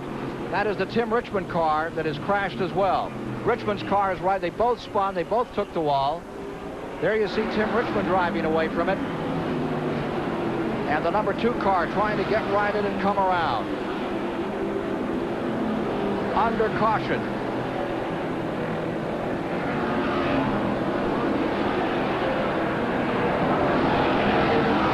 Of the day. Kirk Bryant, number 2. This is a break for those leaders. Right rear tire down on Tim Richmond's number 25. Kirk Bryant comes in. There's Dale Earnhardt, car 3, making a pit stop. Darrell Waltrip down pit road. You know that Darrell wants to beat him back on the racetrack. Let's go to Chris. Okay, we're down here now. They're working on the right front corner. There's Kurt Shelmerdine. We're opposite him. Changing the wheel. We'll see if he tries to move the bodywork out. The hoses are in front of the car. Apparently has finished his work on the right front, and now they're going to change the left side tires. The car is streaked with oil. It's quite green, but there are no evidence of contact on the left side of the car. Earnhardt looks confident, and away he goes. Car number 11, Waltrip, back on the track. He wins the race out of the pits. Darrell Waltrip first out, so he has an opportunity to get his lap back one more time. Car number 8 pitted 1 lap early, and he lost a lap, Bobby Hillin. Bad break for him. Well, Earnhardt is back on the track, trying to win it back-to-back. He's been running here since 1979 in this event. There you see Kirk Bryant's number 2, and there's Dave Marcus pulling in 71. Earnhardt's been coming here a long time, however. He was here, I believe, in 57 when his dad, Ralph Earnhardt, finished 9th, back when this was a 200-lapper. Dale Earnhardt in a tremendous struggle, and he's got one building now because he'll have to fight with Waltrip again, and this time it's going to be for the lead. 11 will be in front, and behind it will come the number 3, the blue and yellow car, when they get ready for a go. Earnhardt has been among the first 7 finishers in each of the last 6 Richmond 400s, and he won last year. He was second to Bobby Allison in 83, his latest race charge falling short by some 3 car lengths.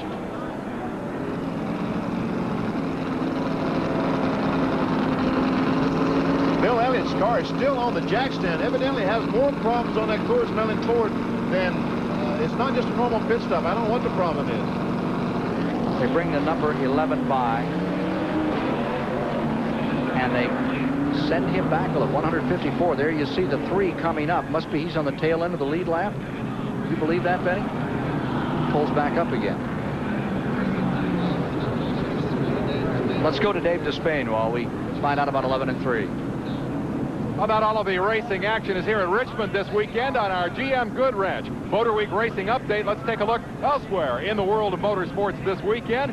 And we should begin with the sport of motorcycle supercross. Out of Atlanta, Georgia, a sellout crowd, 50,000 on hand last night.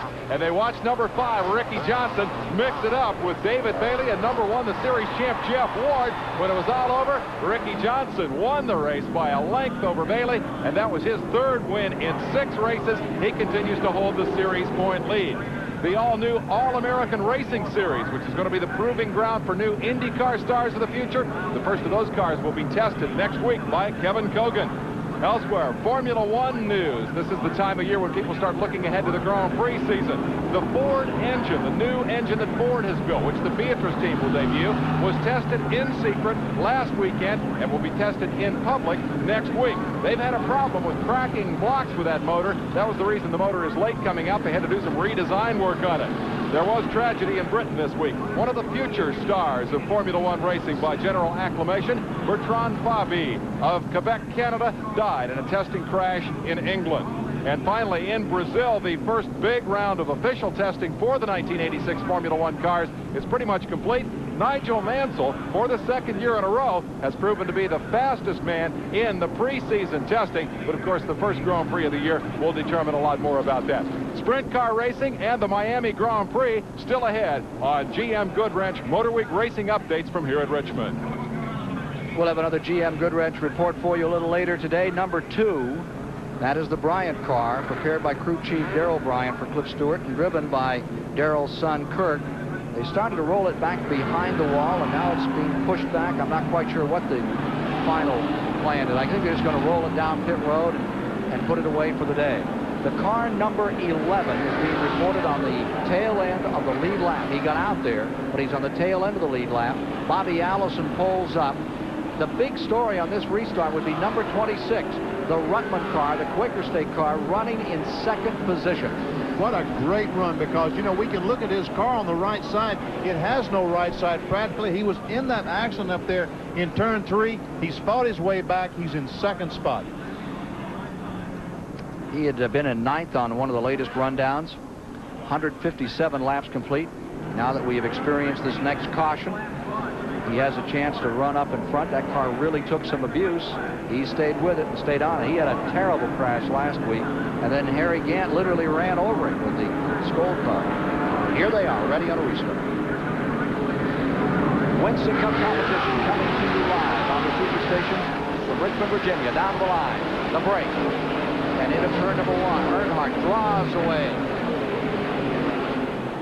There you see Waltrip, who has now been put a lap down to that leader.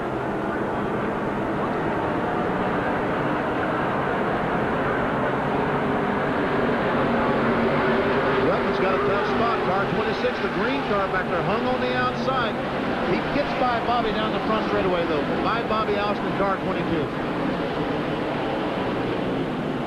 See the right side of that car badly chewed up on number 26, Joe Rutman. Leader Earnhardt. Let's see if he'll break away as he did earlier. On this restart, Earnhardt first, Rutman second, Bodine third, Kyle Petty fourth, Neil Bonnet fifth, Rusty Wallace sixth, followed by Waltrip and Allison. 6 cars running in the lead lap. Darrell Waltrip right now 1 lap down. So you have to drive a little on the heavy side. Do you have to really get dirty to get ahead out here, Darrell?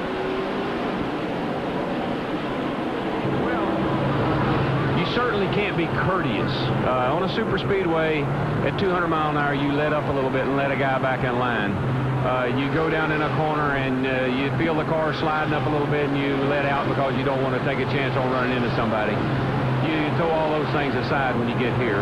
You go in low, you go in hard. If you bump a guy, hey, you bump a guy. If a guy cuts you off, you bump him a little bit and you get by him, he bumps you back, and it's just a totally different driving style, a totally different kind of racing, and it's a very fine line between winning and losing on the short track. Darrell, it's time to start bumping. If you're going to get that lap back, the time has come. I thought he just did. Waltrip in the 11, Earnhardt in the 3. Waltrip running a lap down in 6, trying to get the lap back right here. Waltrip's car 11 looks a little bit better right now than it did a few laps ago. Evidently, Jeff Hammond, Junior Johnson's crew, has made some adjustments on that last pit stop because Darrell looked pretty good. There's Kyle Petty, car 7, Neil Bonnet, car 12. Battle for 4th. Battle for 4th continuing all day. These 2 cars have been battling. Kyle Petty having a very good day. He stays up in that lead lap. Neil Bonnet right there in pit. Bobby Hillen is pitted car number 8 another time. Hillen is on pit road. That is a good scramble. There you see the Hillen car. Bobby Hillen has a problem. The car is extremely loose. He felt like he had a flat tire and didn't know which one it was. And I think the crew's a little confused as to what the problem is. There with Darrell Walton, Carl Levin, pressuring Dale Earnhardt, and Joe Ruttman right behind them. Nobody is getting a chance to build up anything here. You'd think that Earnhardt, after that tremendous, he'd build a third of a lap at one time. He's not getting that opportunity this time around. 167 laps complete. Back again with Kyle Petty, and there is Neil Bonnet just saying hello. He is glued to the rear bumper of Kyle Petty's 711 Ford. Scramble for fourth. Bodine getting up underneath. Jeff Bodine is moving in for a second position run as he gets beneath Joe Ruttman. And Neil Bonnet and car 12 got by Kyle Petty's number 7 car. Let's go to Jerry Garrett. Well, Ken and Benny, in response to your question about Jeff Hammond's adjustment on that last Darrell Waltrip pit stop, Jeff says they did adjust the car. It's still bent on the left front wheel there, but they've compensated for it now. Jeff says it's as fast as any car on the track. Bobby Allison, leg speed, had a little mix-up going up turn 4. Both of them got the car righted back. That was a great run. Darrell Waltrip trying desperately to get his lap back. That's not for the lead race fans. That is Darrell Waltrip. His second spot is in about 6th spot right now, a lap down to the 3-car Dale Earnhardt. 22 and 75 still. You can see leg speed wiggling a little loose as he comes out. Bobby Allison in the 22 car in the 7th spot. Leg speed is running some positions back, not in the top 15 at the present time.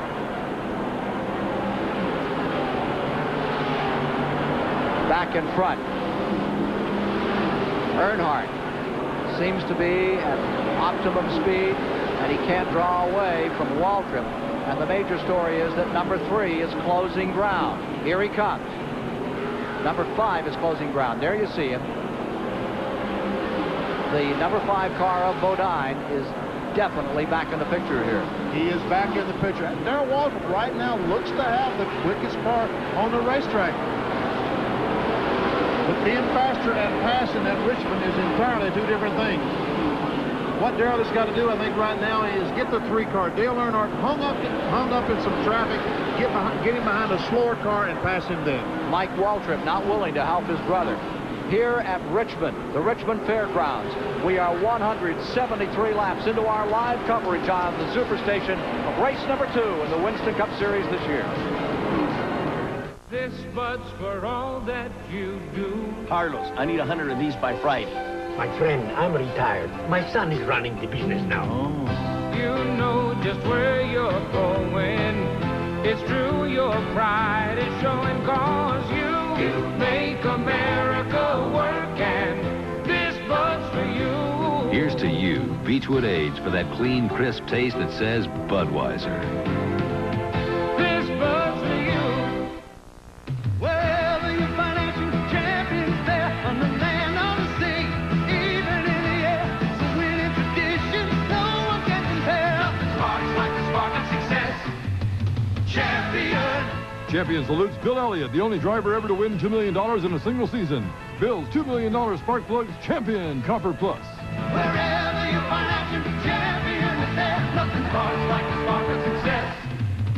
Champion.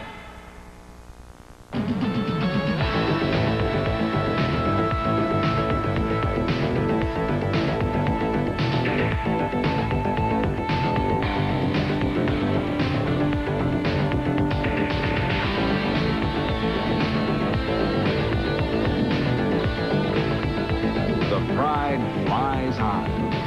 Navy, it's not just a job, it's an adventure.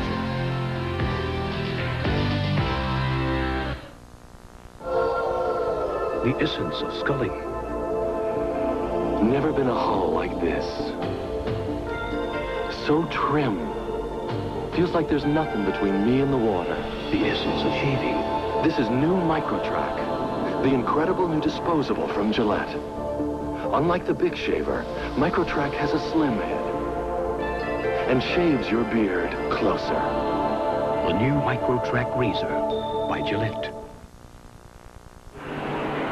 We're in the STP Pit Communication Center, Richmond Fairgrounds Speedway on a sunny Sunday afternoon, watching Winston Cup stock car short track action at its best. And these two guys, who have been the story ever since the season opened down in Daytona a couple of weeks ago with a Busch clash, are the story here again today. Dale Earnhardt and Jeff Bodine. They've been the strongest cars throughout. They are also battling for the True Value Hardware Hard Charger Award, and they're just about neck and neck in that battle as they continue to run 1-2 on the racetrack. Behind them, a tremendous battle is raging all the way back through the field for the opportunity to get up there into contention to try to do something with these two guys. But at this moment, this is a two-car race. The last 108 laps have been led by car number 5. Car number 3, Dale Number 3 by Earnhardt. Earnhardt. And we're watching number 5 here. Number 3, Earnhardt, has been pulling off those laps and dominating. He gets 5 points for every lap he's out in front. And the Goody's Headache Award, I would add to that list we had earlier, the Harry Gant story, and of course Ricky Rudd for the hard luck of the day. I guarantee you, those Bill Elliott, Harry Gant, Ricky Rudd, all three of them, serious contenders for the Winston Cup crown, out completely. Well, I wouldn't count. I mean, Elliott has the opportunity to come out here and run for points now, and those other two guys don't. That's the hard news. Bodine in the number 5 car in second place, and notice that the Waltrip car has fallen back into the clutches of car number 26. Joe Ruttman, new team, the Kenny Bernstein team, and they had a onboard camera for us today, but that car got wrapped early and torn up. Apparently our camera coverage out of that machine's gone away, and of course Harry's car had a real problem a little earlier. We showed you some of that footage from inside his camera, from inside of his car with the camera on. We're getting down to the halfway point, and shortly we're going to review some of those incidents, if you're just joining us, that happened right at the outset of this Richmond 400 today. As matters stand, 185 laps are complete. Earnhardt in this number 3 car is leading. Bodine in the number 4 is in second. And the Chevrolets are running 1-2. Then Joe Ruttman is in third. Neil Bonnet is in fourth. Kyle Petty's Ford is in fifth. Rusty Wallace in sixth. And Waltrip is a lap down in seventh. Dale Earnhardt, it looks like the farther we go, the hotter the tires get, the more dominant that the 3 car Dale Earnhardt is. Right now, he seems to have everything going his way. Jeff Bodine is in second spot. He got by Darrell Waltrip, but he cannot gain on Earnhardt. Earnhardt is simply driving away. There's the 43 car of Richard Petty, and I don't know if Richard's in the car or someone else relieved for him. Perhaps Chris can tell us. Chris? Dale, Richard's still in the car, right? Richard's still in the car? I didn't understand you. Richard is still at the wheel, right? That's right. What does he say? How does he feel, and how's the car? The car's tore up pretty bad. The toe end knocked off, the caster's knocked out of it. And he hurt his shoulder some when he hit the wall down there. Okay, it's hard to hear down here. And the car and the driver are both ailing in the number 43 pit. Back to you, Ken. And he's re-injured himself from last week in that terrible crash he had in turn number 2 at Daytona, but he soldiers on. Talk about champions. Take a look at 43. You know, he's hurting. I'm feeling good, and I'm up here watching this thing, and he's down there struggling away. Doesn't seem right. About to be overlapped by the leader. Here's Earnhardt coming in another time. There was a lot of question about Richard Petty's starting status in this race. It's important to note that that man right there who's just being overlapped by the leader, and Richard wisely moves over and lets Earnhardt go. He's got nothing to prove. Richard Petty has already proved his point here today. He is making his 428th consecutive Winston Cup start here today after dislocating his shoulder just a week ago Sunday down at Daytona. He'll have his 1,000th race this summer. We thought we had it all dialed in as to when, but with that injury, I would wonder about what comes next for him with Rockingham on the agenda. That's as tough a track as there is. Rockingham is a tough racetrack, and it's next weekend, so he's not going to have a lot of time to let the shoulder heal before next weekend. All right, we're 8 laps away from halfway, and let's follow the field here through to the halfway mark, and then we'll review for you some of the incidents that have happened in the first half of the race. We're going to be 7 laps away as Earnhardt comes around this time. Lapping again the Mike Waltrip car, moving up on Tim Richmond's car, part of that two-car team that Hendrick has put together. Harry Hyde now crewing, or crew chief for Tim Richmond car, and the number 3 is closing in on him now.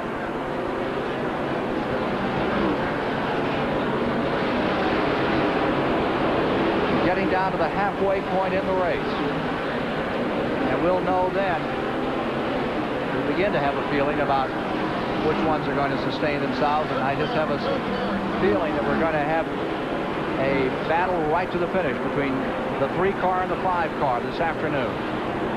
Lake Speed going in turn 3, got up high, hit the wall, did some damage to the right front of the automobile, but he kept going. I don't know if he's going to come in the pits or not, but he should, because there's some pretty serious damage to the right front of the automobile. You can see him as he comes off turn 4. See the tire smoke? Oh, that's problems. He better get in the pits pretty quickly. Jerry? Now we saw something interesting that Dale Earnhardt just did strategically. He slowed down a little bit after that last set of pit stops that made the people behind him think that he was easy prey, so they expended their tires trying to get around him. When he was sure he had their tires good and hot, he drove away. And that's why he's managed to stretch out the lead right now. Onto pit road comes Lake Speed, the Mississippi driver.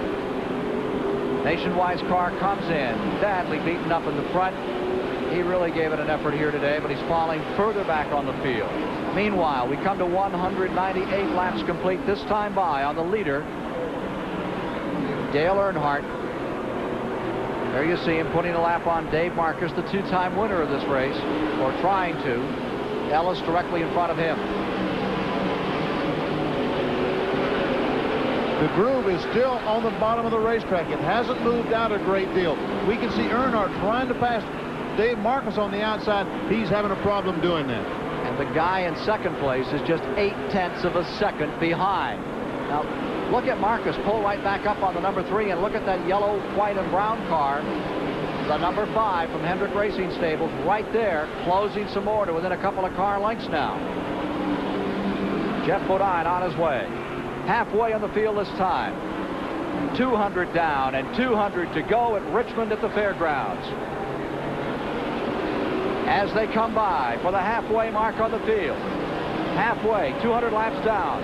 Earnhardt is in first, Bodine is in second, Joe Ruttman is in third, Neil Bonnet in fourth, Kyle Petty in fifth, Rusty Wallace is sixth, Darrell Waltrip is in seventh, Bobby Allison in eighth. More in a moment.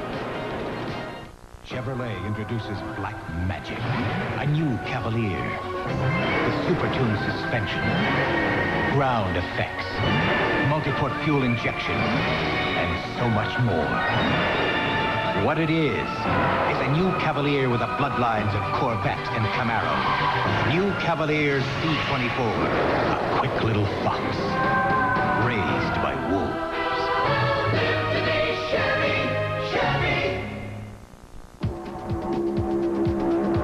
Just hear the stock cars rolling down that high bank track. Better keep your eye on number 5, cause he ain't looking back. That's Levi Garrett coming through. Face that flavor coming through for you. Time after time, the quality comes through. That's why Levi Garrett is the brand I'm proud to choose. Levi Garrett. For me, there's just nothing to compare with the right car on the right road on the right day. Great cars are the passion of my life. That's why, after 25 years at the leading edge of automotive publishing, I'm ready to introduce you to the best car magazine I know how to make. I'm David E. Davis, Jr., and my new passion is Automobile Magazine. Automobile Magazine is where the best and the brightest will take you wherever the road goes, and sometimes beyond, with more style, more wit, and with no more boring cars. This is a magazine that I've wanted to do all my life, and I hope you have as much fun reading it as I'll have bringing it to you. Call 1-800-453-3304 for the premier issue collector's item. Subscribe now and you'll receive all 12 issues for a full year at less than half the newsstand price. A $30 value for only $14.95. Call 1-800-453-3304 for Automobile Magazine, where the good life gets rolling. 203 laps have now been completed here at Richmond, Virginia, and we are under caution for the 6th time today when Ken Schrader ricocheted off the wall in turn 4, slid about 100 feet and came to a stop. Car is being picked up right now. We're past the halfway point in the race. All the leaders are taking this opportunity to come on pit road. Let's review some of the things that have happened earlier to us here today in our live coverage of the Richmond 400. Early in the going, and it didn't take long before the first 10 laps were over. They were spinning and crashing. That was Trevor Boyce and Kirk Bryan in car 2, making contact going down in turn 1, just simply got together. Buddy Arrington spinning down on the, I don't know who that was spinning on the inside. Now here's the big wreck of the day. This is Ron Bouchard, Bill Elliott sitting on top of the guardrail. Darrell Waltrip has spun up here. He gets the car going again, loses a lap. And behind Bill Elliott's car, on the right of Bill Elliott's car, Ricky Rudd, Harry Gant, Phil Parsons, have some serious damage to their automobile. Cars eliminated on the Ricky Rudd car, the Harry Gant car, the Phil Parsons car taken out of there. And then just a few moments ago we had this incident. Kirk Bryan. Well, that's the second caution flag of the day. That was between Ricky Rudd and the 75 car off Lake Speed. And what a day for Ricky Rudd had, because he later went on to be involved in the accident in turn 3. It is a packed house. Cold enough to snow, but it hasn't stopped anyone from coming out here at Richmond today to see this 400. As a matter of fact, they did call for snow last night. The weatherman said it would probably snow last night. Fortunately, he was wrong. Heavy rains yesterday knocked out the 200-lap late model stock car event they were going to have here. Featured those Mid-Atlantic race cars. And they didn't get an opportunity for any qualifying at all, so they had to go back to the system that they use, as they did in Michigan a year ago, where the top 18 were lined up by points, 19th and 20th positions by the races won last year, and then the rest by postmark. And there was one provisional starter on the back, James Hilton's car number 48, which had been scheduled for Ron Esau. He had crashed hard in practice, and this morning Eddie Bierswell took over in that car. We watched the cars coming off turn 4, I was looking down at the front straightaway, and several people trying to beat the crowd out here from the infield was running across the racetrack. Ricky Rudd and his wife was one of them, or 2 of them, and I thought to myself, the day that Ricky Rudd's having, I would be very careful how he might get run over trying to get across. Harry Gant just walked across the racetrack. He's headed out early today too.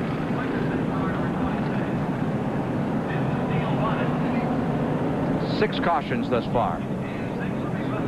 Here is Jeff Bodine circulating under yellow. The Daytona 500 winner has been in the middle of this battle all day long.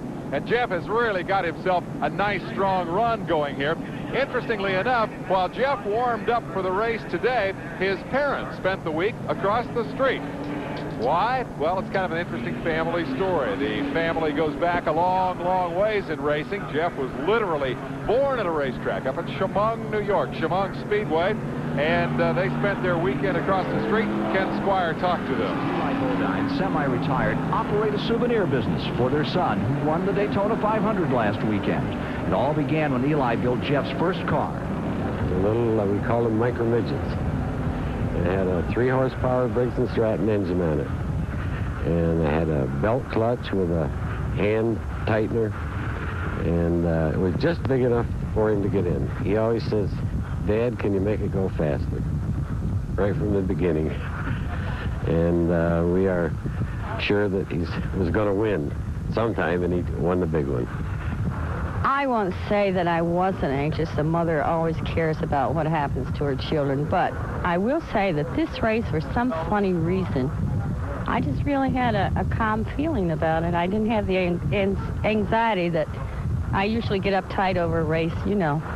This one was good. I had a real good feeling. Well, tell me a little bit more about the souvenir business here. I understand that the kid really put Mom and Dad in business. Oh, I'll tell you. Well, he wanted somebody to run his souvenir stand for him, and his father was retired. And so his father called me up one day and said, "You've got to quit your job. Jeff wants us to run the souvenir stand." So that was it. How have sales been since last week Sunday? It's been excellent. That win really did something. Now, Jeff has picked up a lot of popularity, well, since we took over, which was maybe a year and a half ago. And each race, he does pick up more fans. And, of course, after Daytona, hey, that's the greatest. So what's next? Oh, let's go to the Waldorf in December, okay? Championship. The guy they may have to contend with for that championship is right off the front bumper of car number 5. It's number 3 as we get set on a restart. In our live coverage here on the Superstation today, Dale Earnhardt is leading. Jeff Bodine is in second. Kyle Petty is in third. Joe Ruttman in fourth. Neil Bonnet in fifth. Rusty Wallace in sixth on the lead lap as they scramble back into action. Waltrip on the inside. Remember, he is a lap down in 7th place. And he's getting left by Bodine, trying to deal with Bobby Hillen right now. Jeff Bodine passed Darrell Waltrip down in turn 1 and 2 on the outside. Maybe a sign of things to come. Snarling away from the field goes the number 3 car. 44 Labonte way off the pace, slow in the main straightaway. Terry Labonte's Oldsmobile is going back behind the wall and is retiring. Number 44 is out of the race. The leader continues to be number 3. Earnhardt is in front. Bodine is in second. 6-car lengths the interval between 1 and 2. There's Terry Labonte's car back in the garage area. There you see it in the back straightaway now. Remember the number 11 car, Darrell Waltrip, third for the 3rd time in a row at Daytona. He looks to be 3rd here, but he's actually 1 lap down. Well, we could have another Daytona finish, the kind of thing we anticipated last week, maybe getting ready to happen here. We have 212 laps complete. Earnhardt in front, Bodine in second, and they both used up a lot of sheet metal in their days growing up, getting ready for Winston Cup racing. They both were born and bred on this type of racetrack, so if anybody can do it, these two can. Darrell Waltrip grew up on this type of racetrack. Nashville, Tennessee, his home track for many, many years, won several track championships, several victories over at Nashville. He's another contender that can beat and bang with the best of them. Here in Virginia, where they drew the very best of the short track racers for years, Johnny Robertson, Hendrick. Bodine goes right up in there as far as short track wins in the Northeast. In the old days, when they brought the North and the South together in Trenton, New Jersey to see Hendrick run, was really an experience. Now there's your battle for 4th. That is Ruttman, and closing up on him is Neil Bonnet. Number 26, the green and white car, is Joe Ruttman out of Upland, California, the new Kenny Bernstein team. The Quaker State car that had our onboard camera, and it got nailed, as you can see from the side of that car. They've changed the dimensions of that by 3 or 4 inches on the right. And he's trying to fend off Neil Bonnet at number 12, who crashed so hard here, broke his neck a year ago coming out of turn 2, when he went right through the wall. Bobby Hillen in the car 8, the Miller Buick. A great run in Daytona last week. And having a good run here today. He lets Joe Ruttman go by on the inside. Now Bonnet has the opportunity to try to pass it, but Hillen drives away from him a couple of car lengths. Let's talk a little further back here, Benny. 7th position is the 11 car, a lap down. 8th position is Bobby Allison. And then in the 9th position is Hillen. Gary Garrett? Well, Ken, the problem with Terry Labonte, the car just stopped all of a sudden. Terry thought the engine was blown. Came in, was getting out of the car. The crew found out that a piece of metal had gone down and grounded out the ignition. They tore off that piece of metal, pushed the car back on, and he's back on the track. Thank you, Jerry. There you see the 44 coming back out. For what happened to Terry Labonte. The 10th position is a surprise here. It's car number 95, and that is Davey Allison having a very good day. Jimmy Means is running in 11th position, averaging 65.8 miles an hour. The leader, number 3, Earnhardt, cannot get away from car number 5, Jeff Bodine, who stays right there, lurking, waiting, perched on the rear bumper as we build toward the finish of this Richmond 400 live on the Superstation. Will the USA's Billy Olson vault his way into the record books once again? The Vitalis Track Meet at 4:05 p.m. Eastern on the home of the Goodwill game, Superstation WTBS, today. Every day, more Americans work with Chevys than any other truck. Up early, USA, there's a lot of work you gotta do every day. And when push comes to shove, That's been true for the past 50 years combined, and still true today. More people bought Chevys this past year than any other truck. Nothing works like a Chevy. Oh, yeah. Chevy truck. Oh, my sinuses. Sinus headaches are worse in the morning. Gotta be sharp today. During the night, pain and pressure build up. I can't be drowsy. That's why there's a morning sinus medicine, Sinead. Sinead has ingredients to relieve both pain and pressure, but nothing to make you drowsy. All set to go? Yep, up and running. Good morning. This is your AM DJ with lots of bright sunny weather. Sinead, the morning sinus medicine, also an extra strength. This is a revolutionary advancement in shaving from Gillette Research. The brush. Gillette announces Brush Plus. A shaving concentrate and brush in one. A brush to lift your whiskers with the soothing warmth only a brush can give you. A concentrate with extra softeners and lubricants that are massaged deep into your beard for a shave that is superior. Brush Plus from Gillette for a superior shave.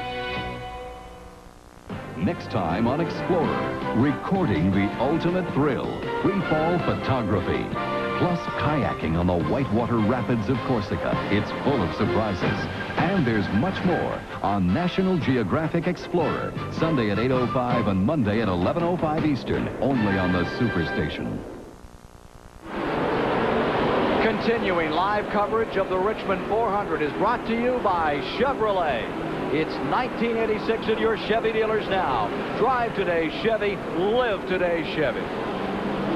And here in Richmond, the battle is between a couple of Chevys. It is Dale Earnhardt's number 3 leading the race, and Jeff Bodine in second. But in the Hard Charger Award standings from True Value Hardware, they're still the other way around. Bodine is leading. That's largely on the basis of the early running. When he took off from the pole and led the race, Earnhardt had to work his way up through traffic. Earnhardt has led over 100 laps now later in the race and appears to be dominant right now, but Bodine still has just a little bit of advantage in terms of points toward that True Value Hard Charger Award. Which one is going to win it? Well, that depends on the outcome of the battle we've been watching for the last several laps as number 3 Earnhardt, the defending champion in this race, continues to hang on, and Bodine, who is running second and just about 5 or 6 car lengths back, moves up for an occasional foray, a challenge at the leader. Right on their rear bumper, specifically behind Bodine, we have Darrell Waltrip running 7th and a lap behind. Those points are 5, 4, 3, 2, 1 per lap. Per lap. It's going to take a mathematician to figure out exactly who does win this thing. There we see Kyle Petty, car 7, Terry Labonte, who just entered the race again, car 44, and 26, Joe Ruttman. Well, Joe Ruttman of the brand new team now running in 4th after getting slammed earlier out here, and it's been full contact stock car racing today. Last week, Joe Ruttman tore his car pretty badly at Daytona. I saw Kenny Bernstein, the drag racer who has formed it, who has bought in with Bobby Hawkins to make this team, King Racing or whatever it's called. I told Kenny, welcome to circle drag racing, because that's the price you pay when you make a mistake at Daytona. Jump the car. I didn't, you know, Neil Bonnet had a wheel brake on him, and that's what set all that up, and I thought Ruttman had to be injured in that terrible crash. He said he came out of that just fine. He said, but you talk to me about Rockingham, and I'll tell you what hurt is. What a great run Joe Ruttman has had today. I'm sure that I saw Kenny earlier on. I'm sure that he, Bobby Hawkins, and all those people are just ecstatic with the way the day is going. 4th overall. Maintaining 5th is Bonnet, 6th is Wallace, 7th is Waltrip a lap down, followed by Allison, then Helen 9th, Davey Allison running in 10th, top 10. And that number 44 car, as reported, has pitted and come back out another time. He was in for a lengthy spell, the number 44. Perry Garrett giving us that report as to exactly what happened to it. Meanwhile, up in front, the 3 and the 5 are having their own little story here this afternoon, and I think it's developing a little bit like Daytona, where neither of them are really willing to show everybody what they've got at the present time. There's Kyle Petty's car number 7. Kyle is running in 3rd in the race. It's a great run for the Wood brothers.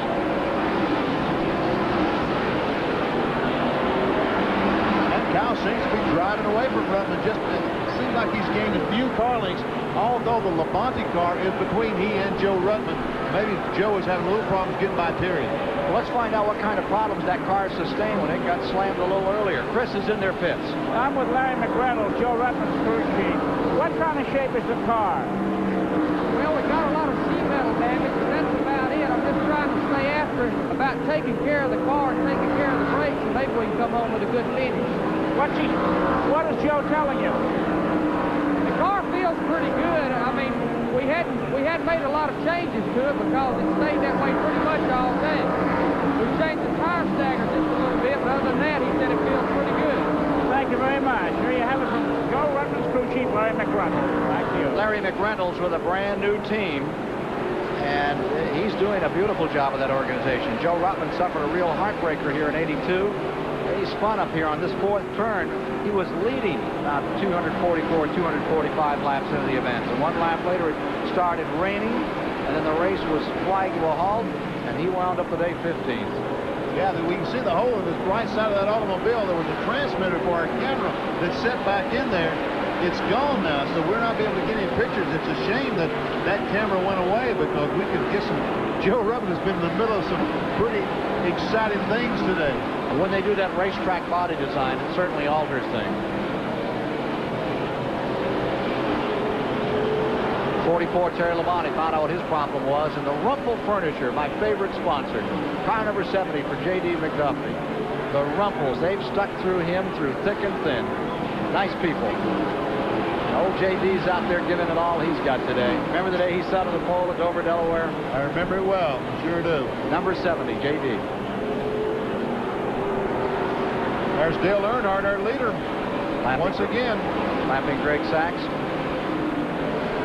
Earnhardt out in front, and he has drawn away a bit here. He got himself maybe 25 car lengths over second place.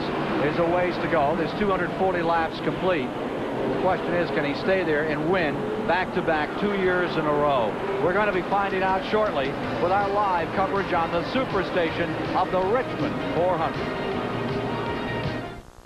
For sports you can count on, turn to Headline Sports at 19 and 49 minutes past the hour. Headline Sports on Headline News. We've got your number. So you need the money. Who hasn't? What you really need to know is where to get it. You own your home, you have a job, call Friedlander. Even if you're turned down by someone else, try Friedlander anyway. They loan millions every week for lots of good reasons, like consolidating bills. Why make it hard on yourself? Call free to Friedlander. Ask about a life improvement loan. Try Friedlander. Just pick up the phone. Hamburgers are like trains. At some places, the hamburger makes several stops. First in a box, then under the heat lamp, and finally in the holding bin. That's the local hamburger. At Wendy's, your hamburger goes straight to you while it's fresh. So why take the local hamburger when you can get a Wendy's Express? You know where to get all these steaming, hot-stuffed baked potatoes. Hot, so hot. You get them at Wendy's. The essence of Scully. Never been a hull like this. So trim. Feels like there's nothing between me and the water. The essence of shaving. This is new MicroTrack, the incredible new disposable from Gillette. Unlike the Big Shaver, MicroTrack has a slim head and shaves your beard closer. The new MicroTrack razor by Gillette. The Superstation is the way to see the NBA at the hoop. On Monday night, NBA. Chicago's Orlando Woolridge and Rocket Sidney Green aim to steer clear of the Motor City Boys, Isaiah Thomas and Detroit. Live at 8:05 p.m. Eastern on the Superstation. Monday. When you want to see the best, it's WTBS at the hoop. Promotional fee and consideration paid by Quaker State. Great protection for your car or truck. You'll find the same quality on the shelf that top racers use on the track. Quaker State, the big Q stands for quality. Always has, always will. And by Skoal Bandits, the convenient way to go smokeless with great taste of wintergreen or mint. That's Skoal Bandits. And by Goody's Headache Powders and Goody's Extra Strength Tablets, official pain reliever of NASCAR. And by STP. For nearly 3 decades, America has been driving and winning with STP. STP is the racer's edge.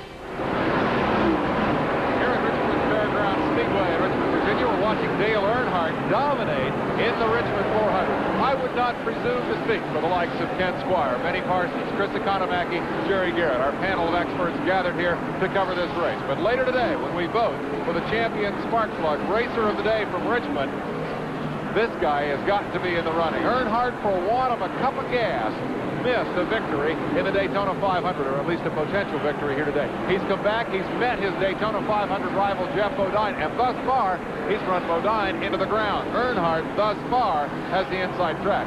We've got 150 laps to go, and to call that action, let's go back topside to Ken.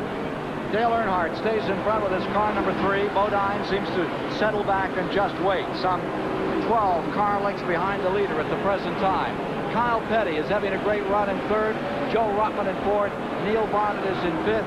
But if I were to vote for a racer of the day in this event for champion spark plug, I think one of my leading candidates would be Rusty Wallace. He has been smacked and hit, but car number 27 has stayed with it, and he has stayed somehow in the lead lap. And every bit of luck he's had on the track has been a little unfortunate. His car is badly thrashed, but he stays out here and keeps running. Now, he's made 2 previous runs in this racetrack, and both times the track has been very unkind. He was 16th in '84, and last year after an accident was credited with 27th. Today he stays in the lead lap for the Blue Max Racing Team. There you see him, Rusty Wallace in 6th position. There's still a long way to go, and as dinged up as that car is, that guy can still be around at the finish. And anybody who's ever seen him in the ASA will tell you he's as good as they come. Darrell Waltrip says this is the next superstar. I wouldn't be a bit surprised. And, you know, we look at all the damage on these automobiles, and Joe Ruttman's car is living proof that the exterior damage that we see is purely superficial. It's what's on the inside that really, truly counts as to how that car goes around this racetrack. And when you talk about what's on the inside, you talk about heart, and no one has more of it than that man at number 3. Dale Earnhardt out in front, and he just does not quit. And he was so gracious last week after he lost. He laughed off that $200,000 lap. He said, well, that's racing, and was able to walk away from it. But, kid, he's laughing on the outside, but believe me, he's crying on the inside. Still got a lot of style. Earnhardt out in front. Bodine maintaining 2nd, and they're willing to sit on it for the moment. But now Bodine has cut the advantage to about 10 car lengths. He's moved up a little here in the last 4 or 5 laps. There you see Earnhardt. Won this race last year. He has a great finishing record on this track. Isn't it funny how you see the guard change? Here is Bodine running in 2nd place. Jeff Bodine in 2nd. Jeff says that he tries to control his temper when he's driving out there. I try to control myself on the racetrack as well as off. You know, we've got a pretty dangerous weapon that we're sitting in, and we can use it as a weapon if we wanted to, if we choose to, but that isn't what it was intended for. It's intended to go out there and run around this oval and as many times as we can make it, and faster than anyone else, and get across that line before the other guy, and that's what I try to use it for. And sometimes it gets pretty tough to control your emotions on the speedway, and we do shake a fist now and then at our competitors, but that race car was meant to race, not to crash into people. We try to do that with it. Jeff Bodine crashed a lot of cars and raced hard for Dick Armstrong for years up in the Northeast in the modified ranks, and here he is leading in the Winston Cup ranks this afternoon. We were mentioning earlier the style of this guy. He had a commitment last Sunday night. His commitment was to make an appearance and sign some autographs, and so he just won the biggest stock car race there is to win. You can find him at a department store from 8:30 to 10 signing autographs after the race. And then after that, he went down to a fast food place and had a hamburger with his wife and went to bed. That's how he celebrated the biggest win there is in stock car racing. Here's Chris. Okay, Junior Johnson, the only team manager who does not work from his pit, but finds a vantage point high in the infield where he can see the whole track. His headset can talk to either driver, Darrell Waltrip or Neil Bonnet. Junior Johnson does it differently. Back to you, Ken. Yes, indeed he does, and there's his man, number 11, Waltrip, the lap down in 7th, and his other car running in 5th in the lead lap, Neil Bonnet. Waltrip has not been able to make up the difference, and that snout, that SS nose on the Monte Carlo, looking sadly abused. Darrell Waltrip doesn't have anything today for Dale Earnhardt or Jeff Bodine. You know, as we were talking and as Chris made his report from down in the pits, I was looking at the car 5, the Levi Garrett Chevrolet of Jeff Bodine's. As it went by, there's not a mark that I can see on that car. We talk about how tough the Bodine is, what a hard driver he is, but I cannot find a mark on the car anyplace. The number 3 car has stayed out in front and mostly out of trouble all day. We were talking about this number 5 and how he met his commitments after the race. You know what Gary Nelson did to celebrate his victory? He drove home. Got home at 3 o'clock in the morning, got up at 8, and went to work on the Richmond car.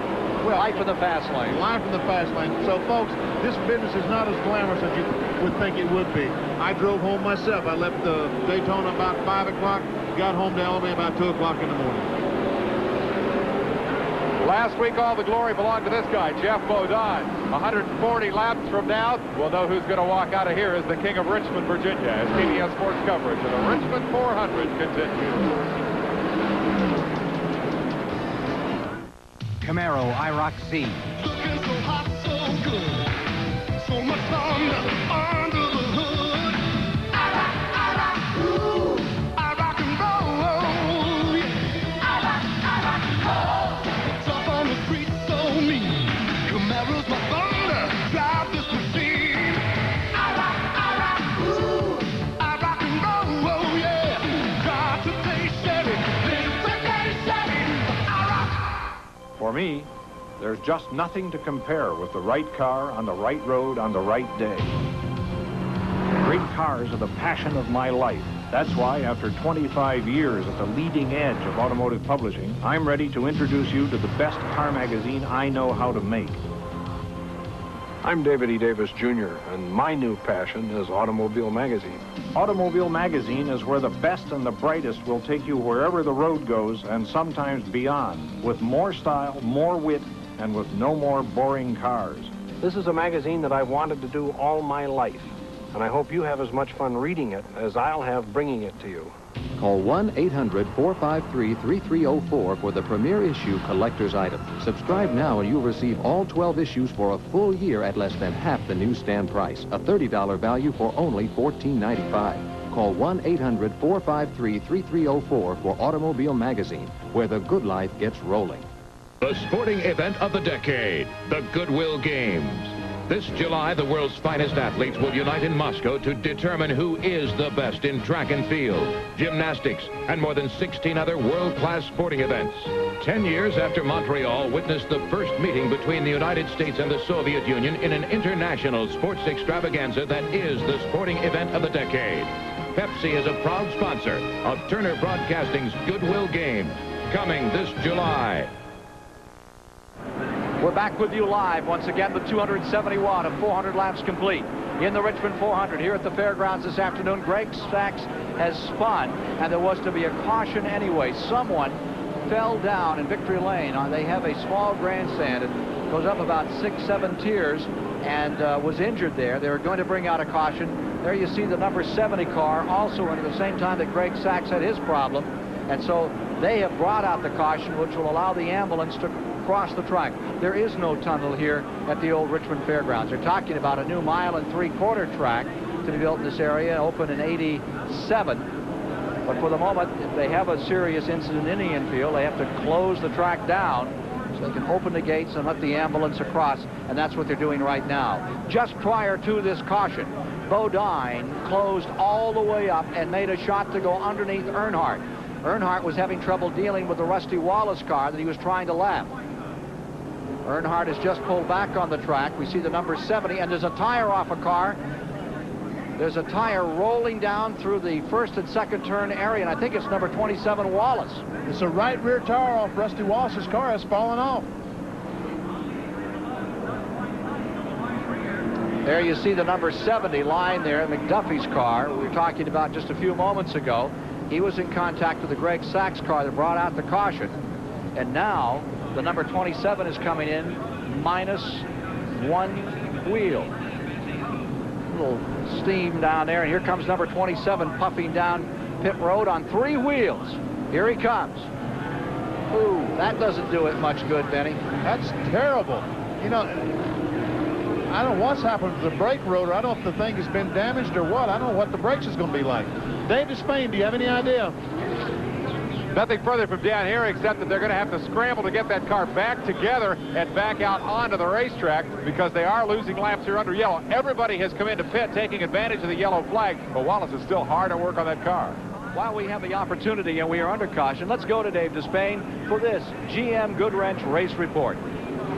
Well, Ken, the activity here in Richmond got underway on Friday with scheduled practice, but things got pretty rocky yesterday here with all the bad weather. There was a scheduled late model stock car event that was supposed to run yesterday afternoon. Well, they couldn't even get them qualified, much less run. The rain would come, and they'd stop. And they'd try to dry it out, and then they'd go back, and this sort of thing would go on for a while. And then it would dry out, and they'd start again. Well, ultimately, the bottom line was that they finally had to call it quits. They did not qualify the late model stock cars. They did not qualify the Grand National cars. Instead, they lined them up in the order that they finished at Daytona, and that's how we started the race here today.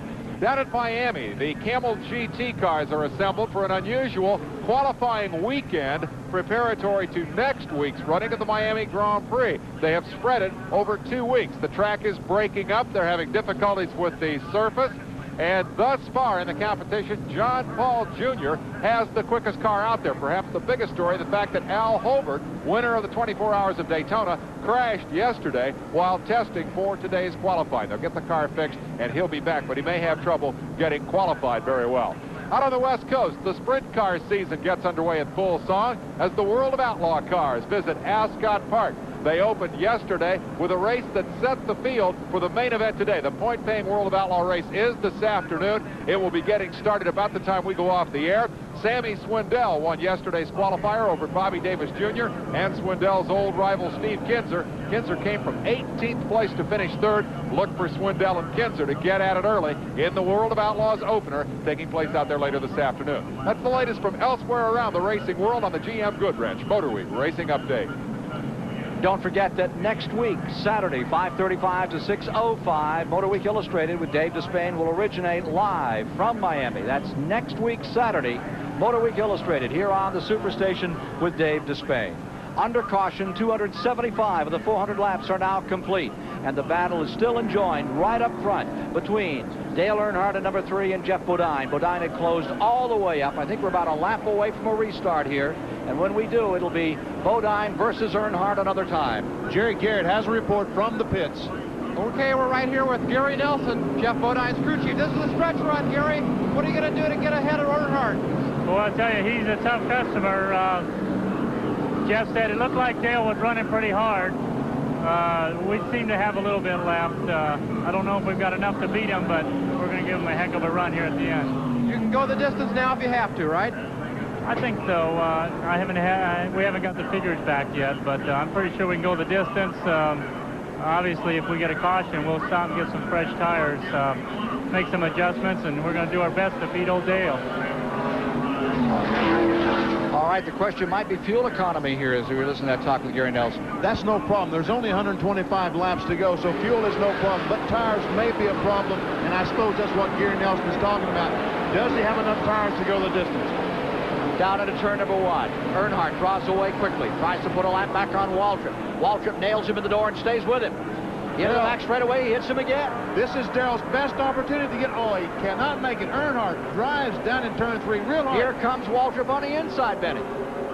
Not through. Ooh. Darrell almost lost it coming off turn 4. Car 11 almost spun coming off turn 4. Now Jeff Bodine has to get by the 11 car. Jeff Bodine at 5 has to get by 11. As we watch this battle, keep in mind that Darrell Waltrip was involved in one of those earlier crashes, smashed up the front end of the car. It doesn't look bad, but they did damage the front end alignment on the car. Benny Parsons, it looks to me like Darrell's not able to do the kind of things that he'd like to do with a race car. He wants to drive underneath Earnhardt, and he just can't make the car stick, perhaps because of that earlier crash. Darrell Waltrip seems to be okay on green tires when the tires are cold, but when they get hot, it looks like that both Dale Earnhardt in the 3 car and Bodine in the 5 have an advantage over him, and that usually is an indication that he has some chassis problems. Here, with cold tires, Darrell Waltrip in 11 trying one more time to get underneath Dale Earnhardt's car number 3 coming off the second corner. Couldn't make it. That's the battle right there. Earnhardt seems to be able to stick and stay with him. Gets down into turn number 1. Let's see if he can get back underneath him another time. He's got to do it here. You get about, what, 6 laps, Benny, on those tires? About 6-10 laps. That's all he's going to get. And Dale Earnhardt in the car 3, he cannot use his tires up, get them extremely hot, trying to keep Darrell Waltrip behind him, because if he does, Bodine, when he gets there, will simply drive by. Taking another stab on the inside. Waltrip taking his best shot right here. The car is working, but he can't pull around the number 3 car, the Richard Childress prepared car. Now you see number 26, Ruttman car, right there, running in 3rd position now is Ruttman. Kyle Petty is 4th. Darrell Waltrip, what do you have to do to the car to keep it competitive the whole race here in Richmond? Well, we get a pretty good feel for that early on. Tire stagger, something we can adjust during the race relatively easy. You'll see Junior go inside the car periodically and adjust the weight of the car, the wedge of the car. And we anticipate that happening as we go along. We know at halfway we want to put a couple more rounds of bite in the car, and right near the end we might put a couple more in yet, or we might want to tighten the stagger up. We just kind of know from experience about what and about when we need to do things to keep the car going the way we want it to. Darrell Waltrip in number 11, running in 6th position. He has kept that car until now, but now's the time to use it up. He goes to the inside in turn number 2, trying to get any kind of an advantage to move beneath Dale Earnhardt in number 3. Meanwhile, the 2nd place man, Bodine, just sits there and waits and watches. He's sitting there like a vulture, just wanting Earnhardt to use that car up, get his tires so hot that he can't stick to the racetrack, and it's going to be very easy for him. Bodine, he's in no hurry. He's got 100 laps, over 100 laps to get by. 286 complete. Joe Ruttman 3rd, Kyle Petty 4th, Neil Bonnet 5th, Darrell Waltrip 6th, Bobby Allison in 7th, Rusty Wallace in 8th, Bobby Hillen in 9th. Dave Marcus is 10th, Jimmy Means 11th, Davey Allison having a great day in 12th. Earnhardt just letting the car go up the racetrack. Car 3, the thing is getting up the racetrack a little bit higher than I think Dale would like for it to. How about it, Dale Earnhardt? Do you have to trade sheet metal here in Richmond, Virginia? Well, hopefully it don't come down to that, but you know, if you have to, you know, the racing is real close up here. It's a real tight racetrack, and once in a while you'll get against somebody, they'll get against you, but you know, that's more or less racing here. They may get together right anytime the next couple of laps. Like how about right now? Earnhardt on the outside, Waltrip in the number 11 on the inside. And here comes Bodine. He sees the advantage. The hole is opened up on the inside. Jeff Bodine wants to stick his nose in there. They have Earnhardt pinned. They've got him. Earnhardt's going to chomp down the hill. Is he going to be able to do it? He and Bodine get together. They're rubbing sheet metal off turn 4. Bang! Earnhardt pulls out of that one, still in 1st. You know what I said about no marks on the 5 car? Forget all that, because the whole right side is black now. You're watching it live on the Superstation. Earnhardt stays in 1st. Waltrip has made up his lap. A caution now with 290 complete. He'd be around. Packed house on a nice, cold, brisk day here in Richmond, Virginia. Watching Earnhardt and Bodine go at it to win it all. I think a couple of things happened there. We saw Darrell Waltrip get his lap back, but we also saw some measure of the determination that Dale Earnhardt has when it comes to a race with Jeff Bodine. Those two bumped and battered just like that all the way down the backstretch at Daytona in the Busch Clash. They hammered on each other through the 125 qualifier down at Daytona. They were beating on each other again in the Goodies 300. And when it came down to the Daytona 500, Earnhardt felt like he had a little score to settle, and he ended up losing the race because he ran out of gas. Here in Richmond, you know Dale Earnhardt is not going to let Bodine drive by him. And Joe Ruttman is right on the back bumper of the 5 car. Joe Ruttman, car 26, right on the back bumper of Bodine. Excellent race for a half-mile track. 293 laps are complete, edging in on the final quarter. Dale Earnhardt stays in front for the moment. Bodine is in second. Rutland ready to challenge in third. More in our live coverage in a moment. Every Monday through Friday, Mike Horner drives his Chevy S10 4x4 to work Hi, Mike. and back. But on Friday, November 9th, Mike made a different kind of commute. The Baja 1000, North America's most punishing off-road race. Day and night, Mike drove over the worst terrain imaginable. Could an everyday Chevy S10 survive? It not only survived, it won its class. So no matter what kind of commute you have to make, nothing works like a Chevy truck. You probably already know that beer is made from barley. Well, this is what it looks like. Now, most brewers buy their barley. One's different. One brewer grows all its own barley, and has for over 40 years. Now, why is that? I mean, why not just buy the barley? Hey, barley's barley, isn't it? Set your course. There's a world out there just waiting in the sky and on the sea. Baby, it's pride and history. Baby, seeing all there is to see.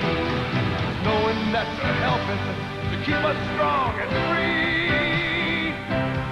It's not just a job, it's adventure. Just hear the stock cars rolling down that high bank track. Better keep your eye on number 5, cause he ain't looking back. That's Levi Garrett coming through. Race that flavor coming through for you. Time after time, the quality comes through. That's why Levi Garrett is the brand I'm proud to choose. Levi Garrett. Here at Richmond Fairgrounds Speedway, the running order in the True Value Hardware Store Hard Charger Award now reflects the running order on the racetrack. Earnhardt has finally led enough laps to move ahead of Jeff Bodine in that run in which the top 5 True Value Hard Chargers will split $5,000 here today. Neil Bonnet is currently 3rd in that ranking. He's been in the top 5 all afternoon. He has not yet led the race. It looks like these two guys are going to decide not only the True Value Hard Charger Award, but also the Richmond 400 within the next 100 laps. Let's go to Chris Economaki. Okay, I'm here with Richard Childress, the crew chief for the car owner for Dale Earnhardt. Dale, your last scheduled pit stop has been made. The car doesn't seem to be working as well as it was. If you have to stop again, what will you do to it? We might make a little chassis adjustment. We hadn't touched the chassis yet because the track seems to keep changing a little. We didn't want to do anything right yet. If we have another stop, we might make a little adjustment, but he's back running about as fast. Darrell just got going a little better right now. What does Dale say about the car? He says it's good right there. Okay, thank you very much, Richard. And now down pit road to my colleague, Jerry Garrett. Well, we're down here with Gary Nelson right now. And Gary, what is Jeff saying about the car? He seems to close up on Earnhardt and then drift back a little bit. Well, we're still adjusting on the car. We go a little bit overboard each way. We had it a little too tight a little bit ago. Now it's a little bit loose. It looks like everybody's doing that. Darrell Waltrip looks like he found a little better combination.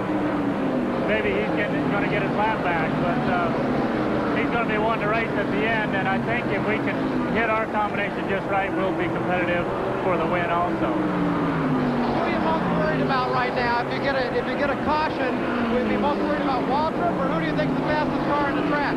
Joe Ruttman was up in there for a little bit.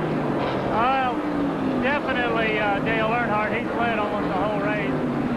Darrell Waltrip, and then are the three main ones for the win, and it's going to be a heck of a finish. Earnhardt versus Bodine here. Following this event, the Richmond 400 this afternoon, a 1-hour special here on the Superstation. Major track and field meet. Among track stars appearing will be Carl Lewis, Evelyn Ashford, and the world record holder in the pole vault. That's all coming along. Billy Olson later today here on the Superstation, following our live flag-to-flag coverage of this Richmond 400. $321,000 at stake.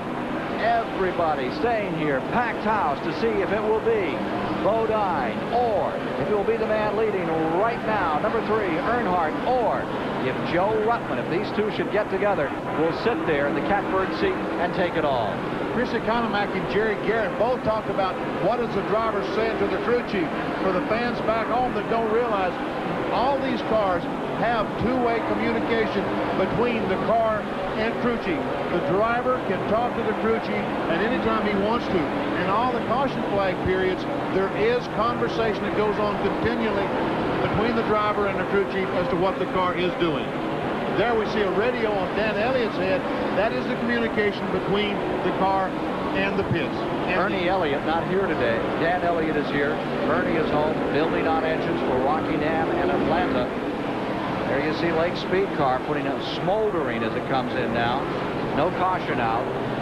He's onto pit road. Looks like that right front may be down on car number 75. Indeed it is. Lake Speed. Nationwide's car really having a hard day. He has had a tough day. I don't know if just the tire blew and it knocks more debris off the fender or if he got into the fence. I would say that the tire just probably blew and some of the stuff, some of the excessive sheet metal fell down on top of the tire. We were talking about Bill Elliott, watching Dan Elliott a moment ago.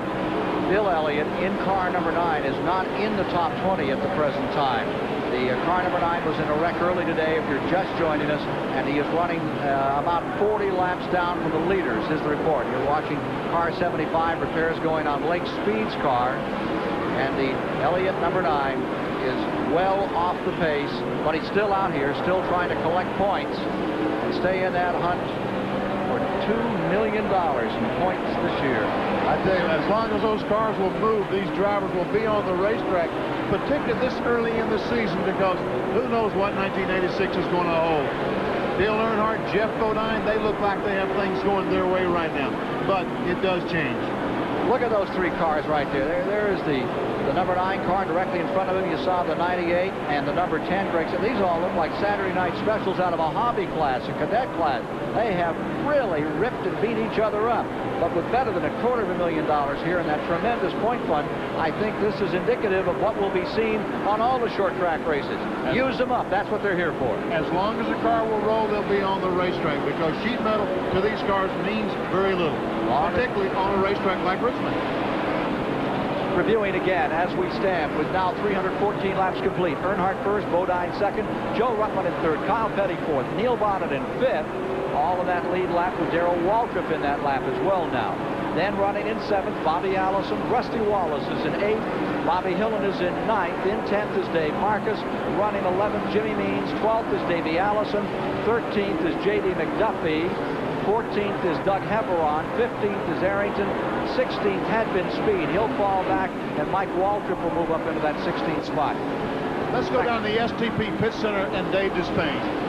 The important point that we need to make right now, I think, is that these drivers have all had their last scheduled pit stop. If we have a yellow flag, they can get some new tires or a handling adjustment. But barring a yellow, they've got all they're going to get. That's a problem for Joe Ruttman because he needs new tires. Ruttman is third. His tires aren't working. The new ones are lined up by the wall ready to go, but he needs a yellow flag in order to put them on. Now let's talk a little bit about hard luck here today. The Goodies Headache Award that's voted by the news media here in Richmond. Candidates, you've got to add Darrell Waltrip. That's one of the 3 fastest cars on the racetrack. Waltrip got a lap down early. He's just now been able to get that lap back and may still win the race, but he's battled all day because of one little ding up earlier. Lake Speed is a candidate because he has hit or been hit by everybody out there, and including the fences on all 4 ends of this place. And Ricky Rudd, a defending champion and the crowd favorite, knocked out by an early crash. After 7 cautions, 318 laps have been completed with an average speed of about 70 miles per hour. And it's still Dale Earnhardt dominating here in our live coverage of the Richmond 400. Now, True Test Easy Care comes in 2 new finishes to give you 3 ways to paint your home's interior. True Value Hardware stores recommend original Easy Care latex flat enamel in any room because its beautiful low sheen finish scrubs clean. Or get the decorator look with new Easy Care latex flat paint, the velvet finish that washes and wears. And for smooth durability, choose new scrubbable Easy Care latex semi-gloss from participating True Value Hardware stores and home centers. Road Handler. One of the greatest names in tires. Road Handler. with 2 steel belts and a limited tread wear-out warranty for 50,000 miles. It's Sears Road Handler Radio. One more way we installed confidence at Sears. Right now, all Sears tires are on sale, including these Super Guard radials. Your choice of tread, as low as $29.99. Save 40 to 50%. There's more for your life at Sears.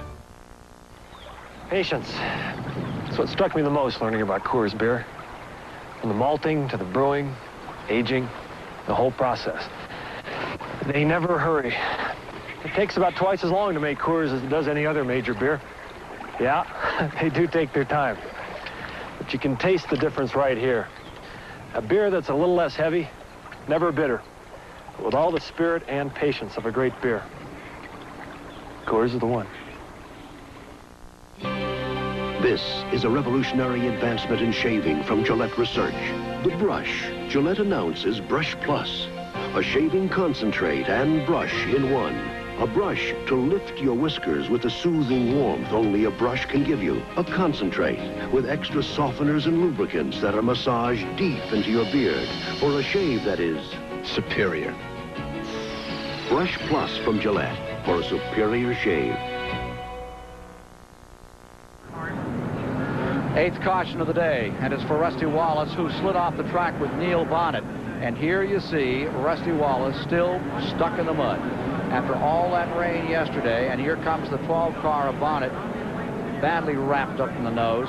Those slicks just don't stick in the mud at all. Let's take a look at what happened here. Turn 2.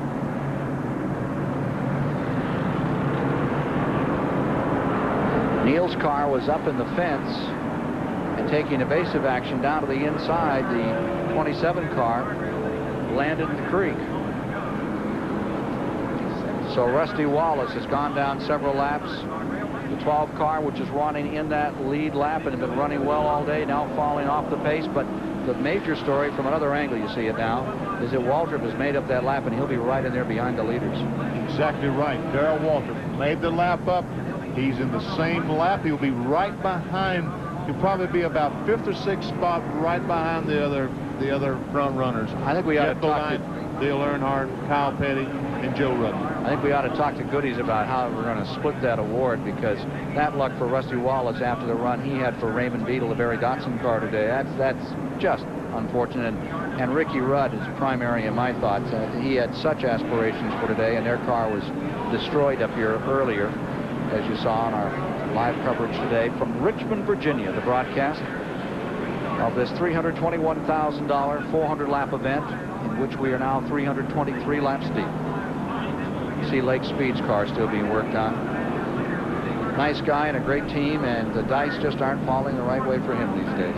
Certainly aren't. He had a couple of problems in Daytona last week, spun in the accident that Neil Bonnet and Joe Rudman, Harry Gann, Cale Yarborough, all those fellows were involved in when Bonnet's tire blew going in turn 3.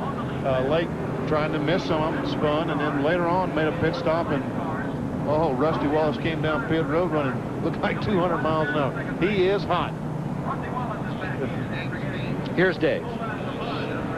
Well, we're down to the final shootout here in the STP Pit Communication Center. Who's it going to be? Well, we've got a third player into the game. It was Bodine and Earnhardt. Earnhardt and Bodine early. Darrell Waltrip is right there in the thick of it. And it looks like we're going to see a 3-car battle going down to the conclusion of the Richmond 400. Stand by for the final laps of the second Winston Cup race of the 1980 Peck season. This is today's Chevrolet Camaro. Saturday night, USA, heartbeat pumping, time to play. Camaro's waiting for you. Lean, mean V8 Chevrolet, big night history, your own way. Street Camaro new. Saturday night, USA, streets alive with Chevrolet. Drive today, Chevy. Drive today, Chevy. Camaro. Gonna be at the Silver Bullet tonight. Bill Wolf, are you Irish? No. Sipping on a cold Coors Light. Are you right? No Irish at all. Who's gonna come and play on a Coors Light St. Patrick's Day? Come on, you're Irish. Okay. Okay, I'm Irish. That's funny, you don't look Irish. No slowing down with a silver bullet tonight. So look for this display with Beer Wolf. I'm Irish, wherever you buy Coors and Coors Light beer. Shape up. We got 8 calories. We're up to something good. Sugar-free Jell-O gelatin. We give bananas a chill and a vegetable thrill. A berry that shivers and a pineapple quivers. We're all nutri-sweet. We're low in calorie. We're sugar-free Jell-O gelatin. Look for our low-calorie recipes. And we're up to something good. Yeah, we're up to something good. Your nearby CarQuest Auto Parts store isn't owned by some big corporation. It's owned by one of your neighbors who really cares about you. As trained, CarQuest qualified counter pros, we're here to make sure you get the right part at the right price. Even the right advice. There's over 2,000 stores like this one across the country with a whole world of parts backed up by the CarQuest coast-to-coast guarantee. CarQuest, America's auto parts giant, because real value and friendly professional help make CarQuest the right place to buy auto parts. We are back live at Richmond's Fairgrounds Raceway for the concluding laps of the Richmond 400. And in Darrell Waltrip pits right now, Jeff Hammond, you've been working all day to get your man back on the lead lap. Can he win the race now? Well, you know, we were leading the leaders just a minute ago, so we feel pretty good. And Darrell's talking to me right now. We're just trying to get a few things squared away so that we got about 75 laps to go. So we're in the best position we've been in all day since they dropped the green flag, so we feel pretty good about it. Okay, for a further report on strategy, let's go down pit road to Chris Economaki. Well, Dale Earnhardt's strategy is one of running close. This is the left front tire they just took off of his car. Notice the paint, it's white. Now, here's the left rear tire they just took off of Dale Earnhardt's car. A different color paint, which means a different car he was up against. Dale Earnhardt likes to street fight, and it may win the race for him today. Back to you, Ken. The white came from number 11, Waltrip, and the yellow, of course, was contribution of Jeff Bodine to the overall paint scheme of this gentleman who is now running in second place.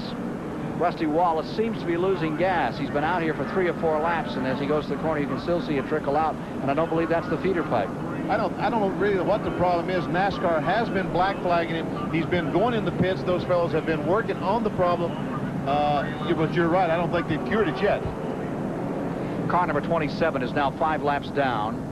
There you see Rusty Wallace back in again after he got stuck in the mud. He was waving for anyone to come and help him over there as he laid there, and the photographers were taking pictures and having a grand day in the sun. And between Neil Bonnet and the photographers, this has not been Wallace's happiest moment. Oh, he was getting frantic there. Oh, he really wanted some help. He wanted some help, and they all were taking his picture. Neil Bonnet is back on the track. Remember, as we get set for a start, Ruttman will be your leader. And then after Ruttman comes Earnhardt in second, Bodine in third, Kyle Petty lies fourth, Waltrip in fifth, Neil Bonnet still shown in the lead lap in sixth. But his car has been savaged, and I don't think that he is going to be one to really figure as a contender. Those other guys all are in it. They are in it, and they are really in it. Kyle Petty, great run for Kyle today. Joe Ruttman leading the race right now. Okay on gas is the report from NASCAR. They've made the repairs on car number 27 and put Rusty Wallace back out here. Look at Joe Ruttman trying to get some heat in the tires, that green and white, number 26. They get set. Here's the rest of the field organizing for a start. He's also trying to wipe the debris, the small stones and pebbles that the tires collect. He's trying to wipe those things off and get the tires as clean as he can. He's on the throttle. 330 laps complete as they come by. Rusty Wallace now reported in 12th position as they hit the green. And Ruttman jumps out. See some of that tire debris on that speed shot as they come down through there. There is Joe Ruttman off that second turn, and he pulls away. How about it if Ruttman could put this one together? Joe Ruttman, with that new team, has about a 15-car length advantage. All of them have been freshly shod. Tires all the way around. Here's Ruttman down into turn number 1. Shadow's getting a little long as they come into turn number 2. Remember that car number 22, Bobby Allison, is a lap down. It's a shame that that early accident took the camera away, the in-car camera from Joe Ruttman's car. Otherwise, we could see exactly what it's like to lead the Richmond 400 from Joe Ruttman's perspective. Again, it's a little over 100 miles an hour in these straightaways. The straightaways are just 600 feet long. And then you really, what do you do to go through one of these corners? Use up a lot of brake? A lot of brake. Go down the straightaway right now. Joe Ruttman slams on the brakes down in turn 1. But you can't slam them on too hard. If you do, one end or the other may lock up. You got to be very careful with the brakes, but slow the car down, get in the middle of the turn, and if you can come off the throttle, off the corner, on the throttle all the way, you've got a good day going for you. Here, Darrell Waltrip alongside Jeff Bodine up in turn 4. This is for third spot.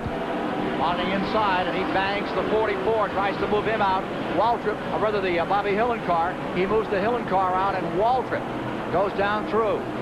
Darrell Waltrip on the move. He is now into third. Bodine is to fourth.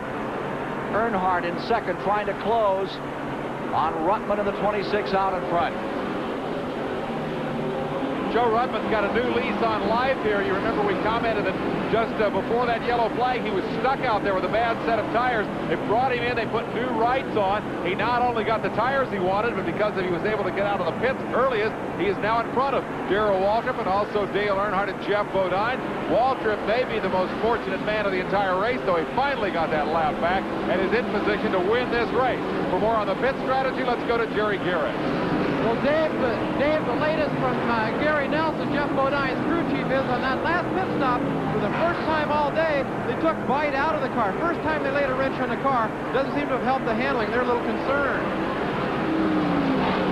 Darrell Waltrip needs a break. He needs, when Dale Earnhardt gets to the 26 car, Joe Ruttman. We see Earnhardt, number 3, when he gets to Ruttman, he needs for Ruttman to hold Earnhardt up. Don't let him pass so easily. Let Darrell Waltrip catch up, because right now Waltrip has the quickest car on the racetrack. 2.5 seconds between Earnhardt in second, Waltrip in third. About a half second back to fourth spot, number 5, Bodine. There you see the leaders.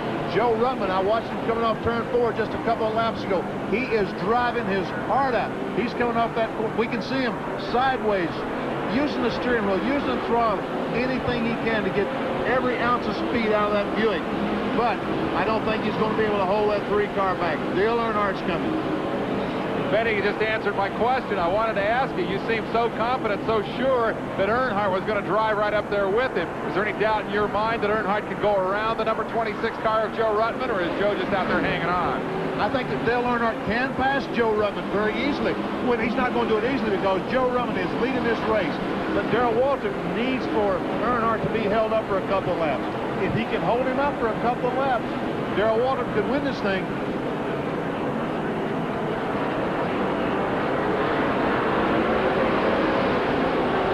Back into turn number 1. Massive crowd watching as Earnhardt closes in. Earnhardt certainly, whether Waltrip or Earnhardt, certainly aren't candidates for that Goodies Award today, but if they bag Ruttman here, he would become a leading candidate. Here's Ruttman out in front. You've got to be so easy on the throttle. One thing you don't want here is tire spin as you come out of that number 2. You can waste it all right there if you're not really careful with 600 horsepower under your right foot. As he gets so true, because once you start spinning those tires, it compounds the problem. It gets worse and worse and worse. There, Earnhardt, he's there. He's on the back bumper of Ruttman. He's within car and a half length now as they go into turn number 1. And there he's 6 feet, 3 feet. And as they close up with the lead, Waltrip hopes they get into a real conflict, and it'll give them a chance to close it up. Kenny Bernstein has a chance to win a Grand National race in only his second start.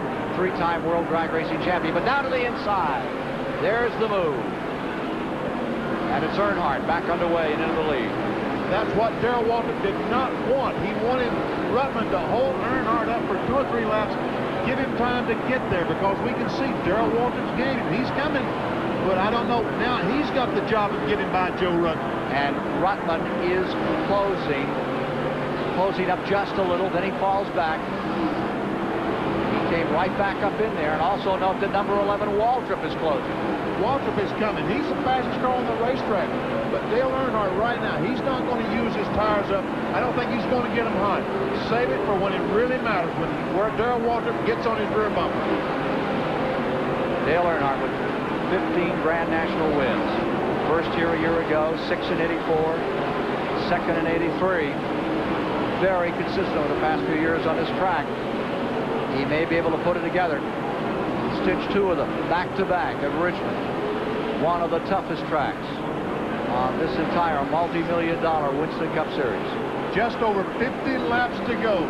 Dale Earnhardt in car 3 has got his work cut out for him if he's going to keep Joe Ruttman in 26 and Darrell Waltrip in 11, and particularly Darrell Waltrip in 11. He's coming. There you see it, 10 leads changes among 8 drivers thus far in the event. There are now 348 laps complete, getting down to about 50 laps to go, a couple times by. Right behind Bodine, don't forget Kyle Petty. Still very much out here. Waltrip got by Joe Ruttman with ease. Now then, nothing between he and Dale Earnhardt but space. Closing up out of 3. He just drove by him. He just drove by him. Ken Schrader, he was black flagged. They were beginning to lose the windshield in that car. The molding had come off. And car number 90, Judy Donlevy's car, out of the Virginia area. And there you see him dropping to the bottom. And closing up comes Waltrip. Any way you spell it, this ought to be a very good finish here today at Richmond. From the pits, we learned from the Waltrip camp that his car is handling very, very much better since they adjusted on the left rear at the last pit stop. I think that the pictures speak for themselves as he reels in the number 3 lead car of Dale Earnhardt, but we do have confirmation from the crew. Darrell says it's handling like a charm. My question to Benny Parsons is, when do you make the move? There's 50 laps left in this race. Does he try to get around Earnhardt quickly and pull away, or does he sit back there and wait sort of Daytona Super Speedway style for late in the race, put him away and win it? He tries to get by Dale Earnhardt as quickly as he can because all day it's shown that Earnhardt, once the tires get hot after 40 or 50 laps, seems to have the dominant car.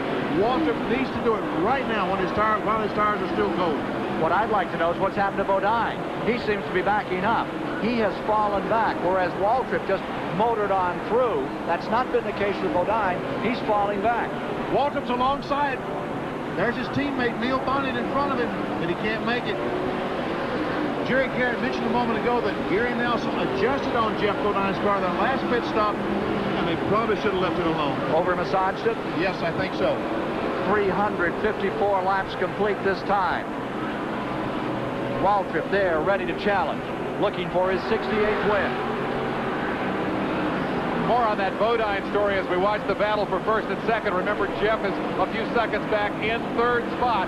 They changed that car. That's a new car, and it's what they call a rear steer car. We won't get into the technicalities of that. It has to do with how the steering is configured. The point is that the car handles differently. Bodine came here from Daytona hoping to get in a lot of practice, figure out the car, figure out how it worked, and also, most importantly, figure out how to adjust on the car during the course of the race. Well, as luck would have it, they didn't get any practice, but they set the car up perfectly at the start. However, as the race has evolved, they haven't been able to keep that combination, and as Jeff told us yesterday on Motor Week, they were very concerned that the lack of practice was going to hamper them late in the race. Jeff, you're a great prognosticator. Here we are late in the race. He's gone from contention to the lead to a scramble to hang on to third. And he is scrambling because Kyle Petty in number 7 is closing up on this number 5. There you see Kyle. A couple of back markers in between them, but Kyle's on his way for the lead. Earnhardt first. Looking for win 16, looking for win 68. Number 11, Waltrip, defending champion. He gets that inside shot. Not to be. Car 64 just in front of him as they whip it down the back straightaway to the outside.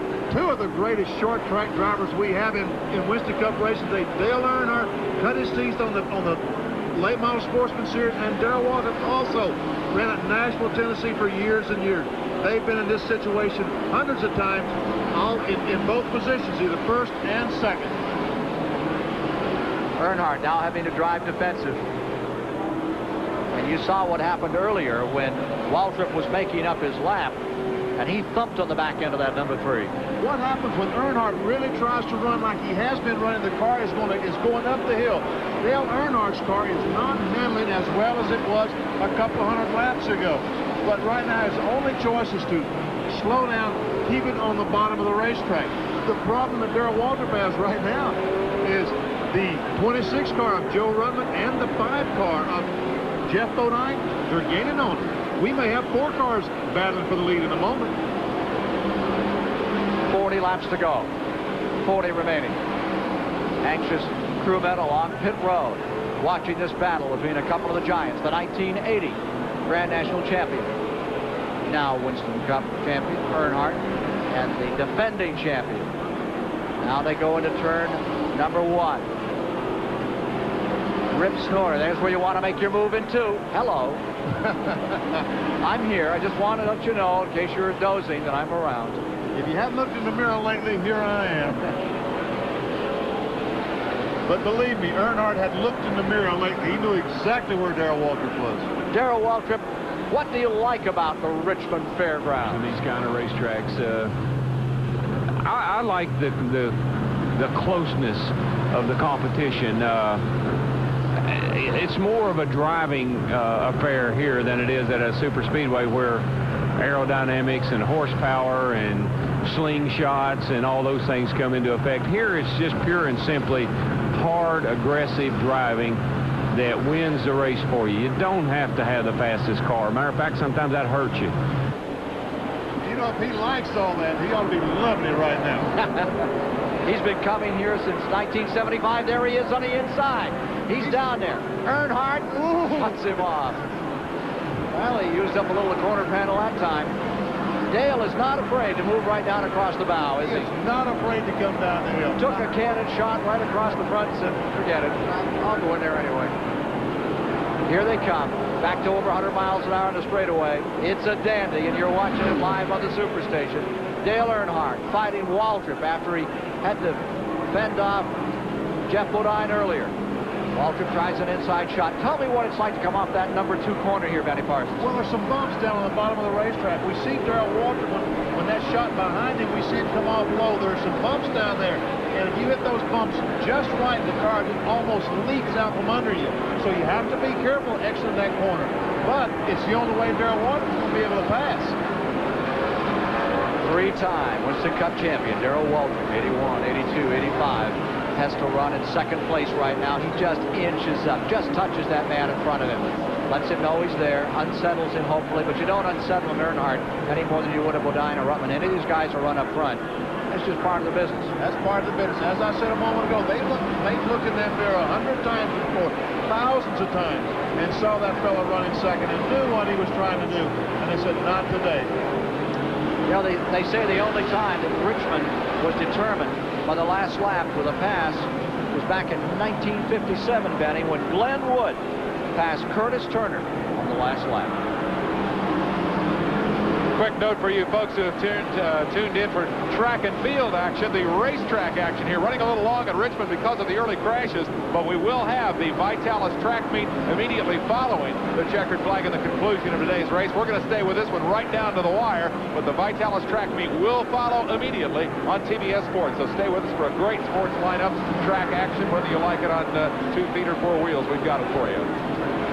30 laps to go this time by.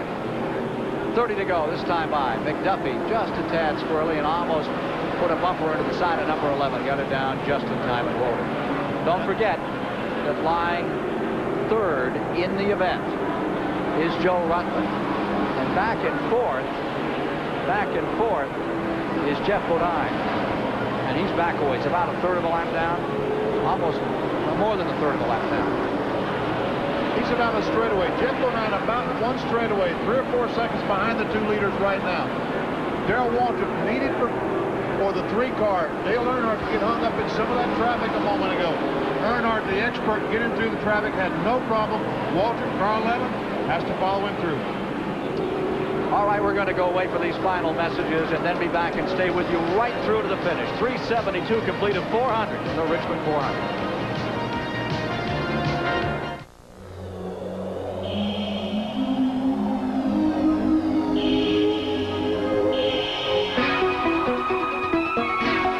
Try one on. Celebrity Eurosport.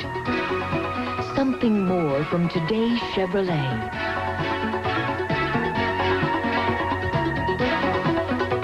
Celebrity Eurosport. Drive today's Chevy. Live today's Chevy.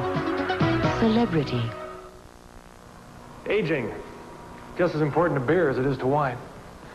Aging gives beer something called balance, just the right combination of flavors and aromas. Of course, thinks that aging is so important, they age their beer longer than any other major brewer. They use the time to age out a lot of the heaviness, a lot of the bitter aftertaste you'll find in many other beers. So when you want a beer that's a little smoother, but with all the spirit of a great beer, Coors is the one.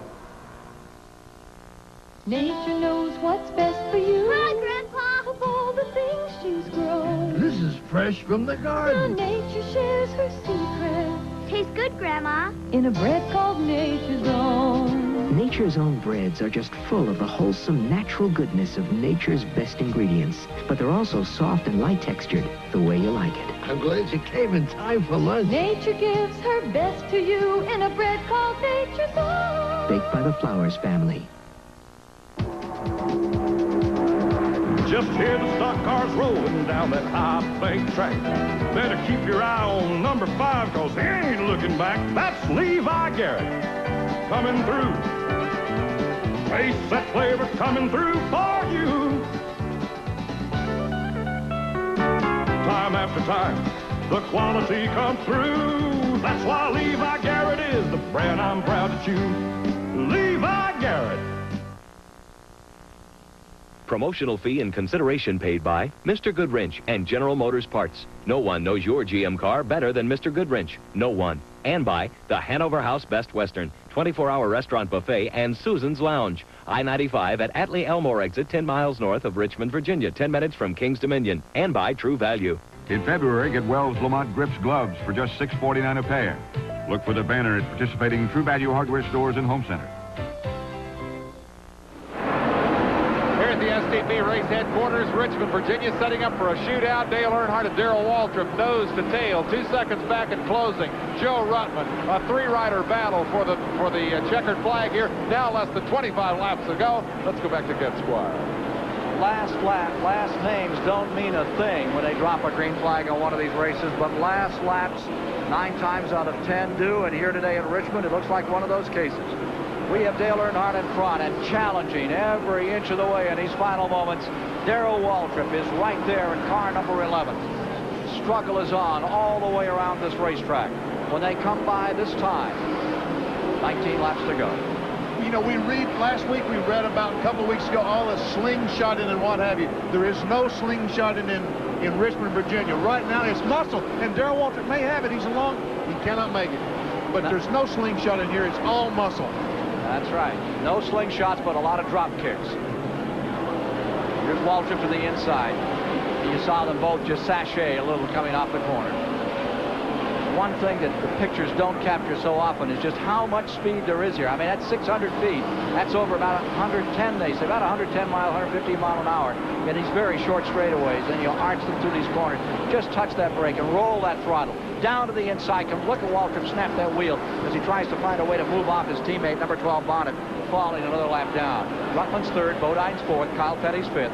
Neil Bonnet is in 6th, a lap down. Bobby Allison in 7th, Bobby Hillin in 8th, Dave Marcus 9th, Jimmy Means 10th, Rusty Wallace in 11th, and Davey Allison having a great day in 12th. Well, with 14 and a half laps to go, Ken Squire, it doesn't get any better than this. This is what it's all about. Trying to win the race, 15 laps to go.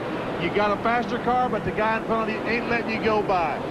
Darrell Waltrip, what are you going to do now? We're going to find out just a couple of minutes. I'll tell you what, this would give you a headache good for about 3 goodies.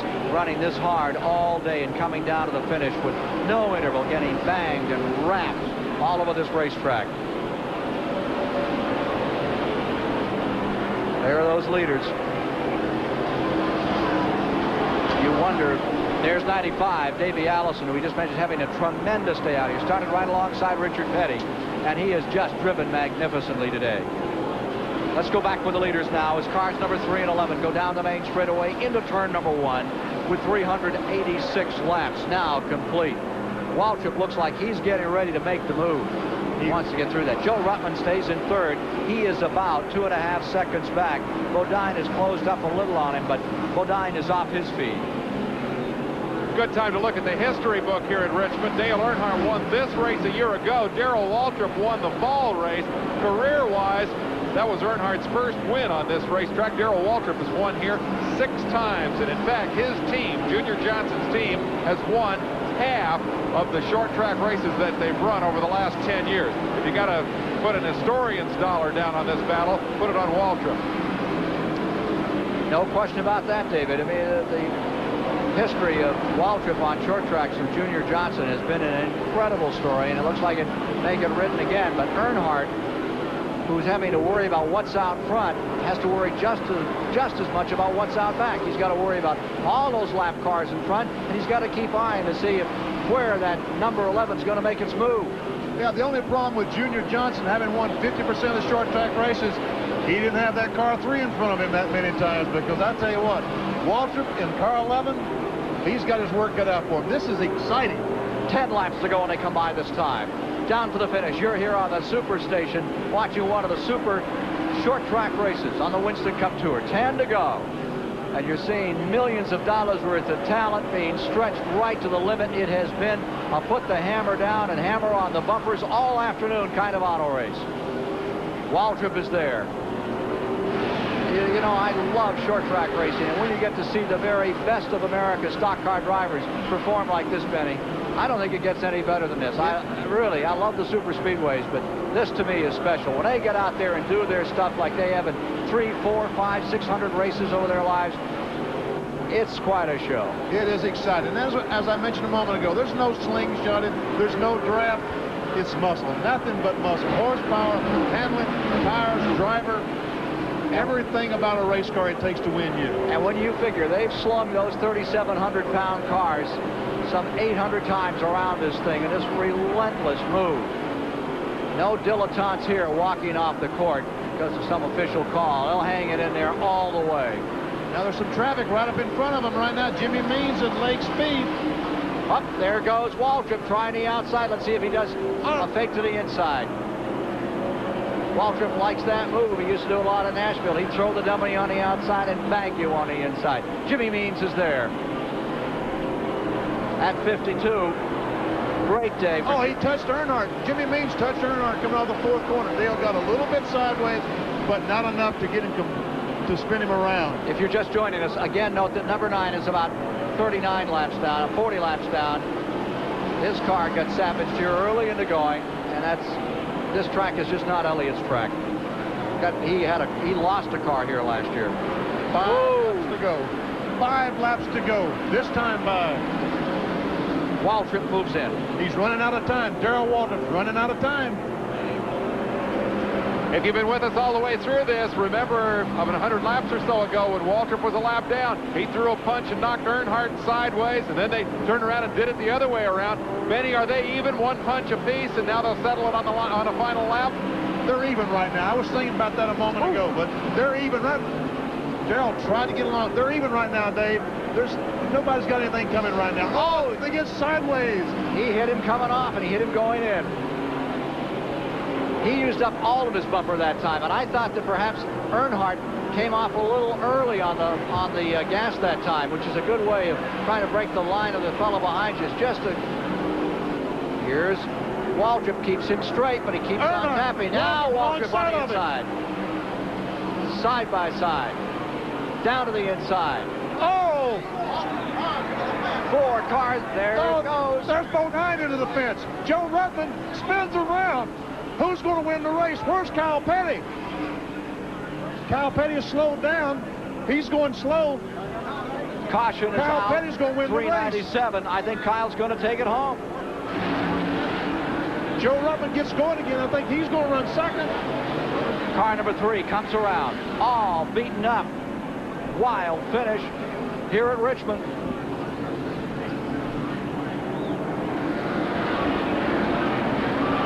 Earnhardt's got his car going again, but Kyle Petty has passed him while he was sitting over there. Joe Ruttman has passed him. Joe Ruttman is all beaten up. Look at the back of Ruttman's car. In replay, let's look at what happened. There are now 2 laps to go. Darrell Waltrip's alongside of him. There's the hook. Bang.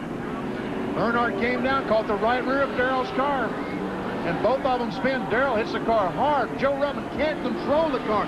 If he could just keep them spinning.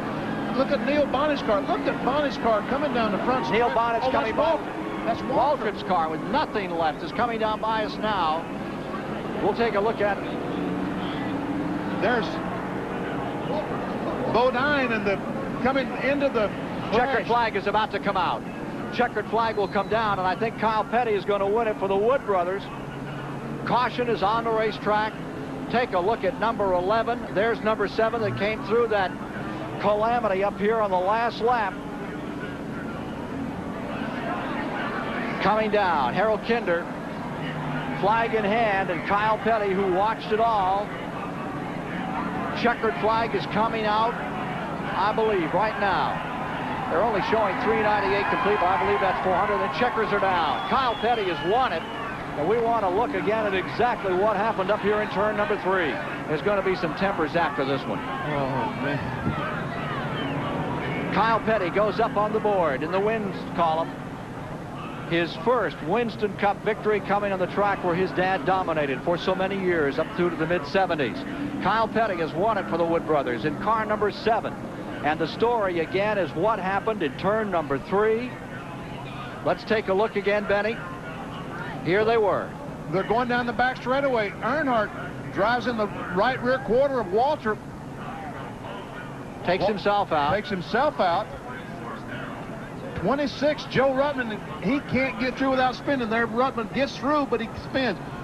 Bodine spins in on the outside of the, we see him obscured up there, but he spins and hits the outside retaining wall. There's Dale Waltrip's Chevrolet, and it is torn up. Gone away. It's stalled on the back straightaway. It can't go any farther. That's as far as it'll go. Kyle Petty is headed for victory lane. A disappointed, discouraged Waltrip trying to gather himself up, climbing out. Thought he was going to victory lane. Instead, he's going to take that one over to the boneyard. There's nothing left of car number 11 today. He did a great job getting up there, too. He and Earnhardt had some swapped some sheet metal down in turns 1 and 2. Earnhardt's number 3 comes in. Incredible finish. I'm numb. I don't really know what to say. Let's go to the winner's circle right now. Okay, we're down here in the victory lane. We're down here in victory lane with the winning driver. He's taking the steering wheel off the car. Come on, Kyle. You don't have to comb your hair. Get out here. Kyle Petty's getting a proper attire on. He's removed the steering wheel from this Wood Brothers car, which has been out of the winner's circle for quite some time. Come on out, Kyle. Here he is. Here's the winner. Hey! Congratulations. You surprised? Surprise ain't the word for it. I mean, you know, we worked hard all day. You know, the car pushed all day long, and we could never get it. The motor ran real good, but you know, we never got the driving right until right there at the very end, and then they just drove off and left, and I got caught in traffic. But evidently, they all got to running each other, and we were lucky. Did you see the crash? No, I was in the middle of the backstretch, and I seen the smoke. I just run up on Daddy and them, and him and I guess the 10 cars, Sachs and those guys, and was trying to just feel my way around them to finish the race. And looked down the corner, and I seen a yellow bumper, and I figured it was Bodines or Earnhardt's. I didn't know which one it was, but we was fortunate, real lucky today. Well, congratulations. Here's Patty, your wife. Patty, please? I'm just praising the Lord for us being out of the way and everything today, and the Lord giving us the opportunity to be here. Well, that's great. Patty and Kyle Petty, a happy sort of winner circle. Back to you, Ken. We'll try to get a word of the other participants as to what happened here. Let's take another look at this final moment with about 3 laps to go. This was it, turn number 3, 11 and 3 getting into contact. Then Joe Rutman ran out of room, and that was the story. It set it up for Kyle Petty to take his first victory. Let's go quickly to Jerry Garrett. Dale Earnhardt, what was your view on what happened in that accident? Just hung up with old Darrell. We got in the wall. Close racing all day. Did you think it was going to come down to that? I was hoping we could race on, but we just hung up. Congratulations, old Kyle. You know, he's sitting in the right place at the right time. Who do you feel hit who on that last thing between you and Darrell? I just racing. I ain't going to, you know, me and Darrell's got to race week to week. There ain't nothing to it. Okay, obviously not too anxious to talk about it too much more. We'll try to get a word with Darrell Waltrip. Still looking very disappointed. They said there was some gesturing between the two of them after that incident. We'll give you more of the story in just a moment here on the Superstation. Chevrolet introduces Black Magic, a new Cavalier with super-tuned suspension, ground effects, multi-port fuel injection, and so much more. What it is a new Cavalier with the bloodlines of Corvette and Camaro. New Cavalier C24, a quick little fox, raised by wolves.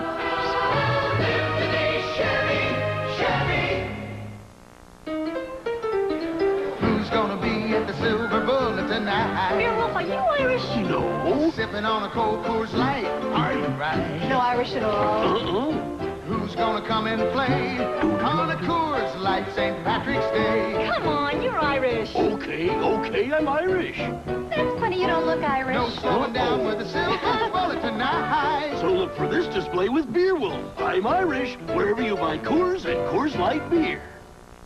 Oh, boy. Log Cabin Light is lickety-thick. It's got 1/3 less sugar in every lickety-lick. Log Cabin Light pours on thicker than the other leading brands. It's lickety-thick.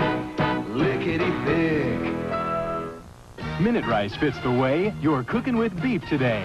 With steak or ribs or even stew, Minute Rice makes the dish for you in 5 minutes time. Get a taste that's prime. Minute Rice fits the way you want to cook today. Your nearby CarQuest Auto Parts store isn't owned by some big corporation. It's owned by one of your neighbors who really cares about you. As trained, CarQuest qualified counter pros, we're here to make sure you get the right part at the right price. Even the right advice. There's over 2,000 stores like this one across the country with a whole world of parts backed up by the CarQuest coast-to-coast guarantee. CarQuest, America's auto parts giant, because real value and friendly professional help make CarQuest the right place to buy auto parts. Well, there you see Darrell Waltrip secluded with his crew on the back straightaway, and he does not want to talk to the press. He's still over there, and now he's walking away from the car. You're watching these pictures live from Richmond, Virginia, after one of the most dramatic finishes in the past several years, Benny Parsons. I mean, you get right down to the last 3 laps, and then all the fireworks went off, and Kyle Petty wins his first. Unbelievable. Dave Despain, what have you got to add? We got a couple of things to take care of in the way of the money that these guys are going to win here today. Kyle Petty has won the race, so it's going to be one of the biggest paydays of his career. Ruttman second. Dale Earnhardt apparently third. We think Bobby Allison was fourth and Darrell Waltrip was fifth, but they're still discussing that as they figure out who did what on those last couple of laps. The Goodies Headache Award has been voted by the press to Bill Elliott, who tore up his race car very early on. But note that the voting, the final vote, was taken just a few laps from the finish of the race. And we understand they may have demanded a recount based on what happened on the last lap to decide who, in fact, is going to get the Goodies money here. The True Value Hardware Stores Hard Charger Award went to this guy. He charged all day. He accumulated the most points and will take home the winner's share of that $5,000 that will be shared by these top 5 drivers. That money goes to Earnhardt. Now, I think we should check out the Champion Spark Plug Racer of the Day ballot. That's the one that we get to vote on. Let's go up topside and start with the guys who had the overall view of the thing. Ken Squire, Benny Parsons, who do you like? Racer of the day? How about it, Parsons? You know, you got to give Waltrip. I think you got to give it to Waltrip because he made up a lap. He was a lap down. He made it up, and he was leading the race with 2 or 3 laps to go when they had the problem up there in the 3rd corner. They're just drawing away the Bodine car. I was going to give it to him. He stayed in there all day long. They had a problem in the pits, apparently. They made the wrong massage in a race car, and they turned him off. But I really thought he had it as good as I've seen in a long time for about 300 laps. Let's get the pit reporter's view. Chris Economaki and Jerry Garrett, your votes. Chris. Well, I think that Joe Ruttman looked pretty good to me with that car all torn apart. He stayed in there, and if it weren't for some handling problems, he might have been a more definite factor at the finish. Back to now to Jerry. Well, I would vote for Kyle Petty. He kept his cool on this thing, and it paid off for him anyway. Hey, Despain, it's all yours. I get to be the tiebreaker. Darrell Waltrip. He was a lap down. He got by, and he got back into the lead lap. He got clobbered by Dale Earnhardt. We know who hit who on that last couple of laps. Waltrip was past him and got nailed. Waltrip was the racer of the day. Lost the race, but he won my heart.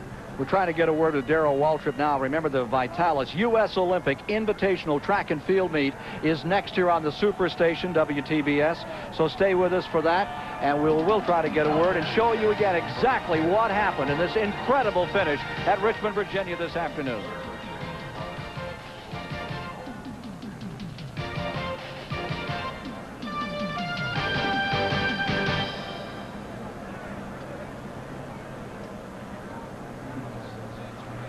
That is now correct. Thank you. The most powerful version of America's favorite replacement battery. For confident starts in all kinds of weather, the Sears Die Hard Incredicell battery. One more way we installed confidence at Sears. And here's another great Die Hard battery, our best-selling Die Hard. On sale now, you save $15, just $54.99 with trade-in. There's more for your life at Sears. Who's gonna be at the Silver Bullet tonight? Beer Wolf, are you Irish? No. Sipping on a cold Coors Light. Are you right? No Irish at all.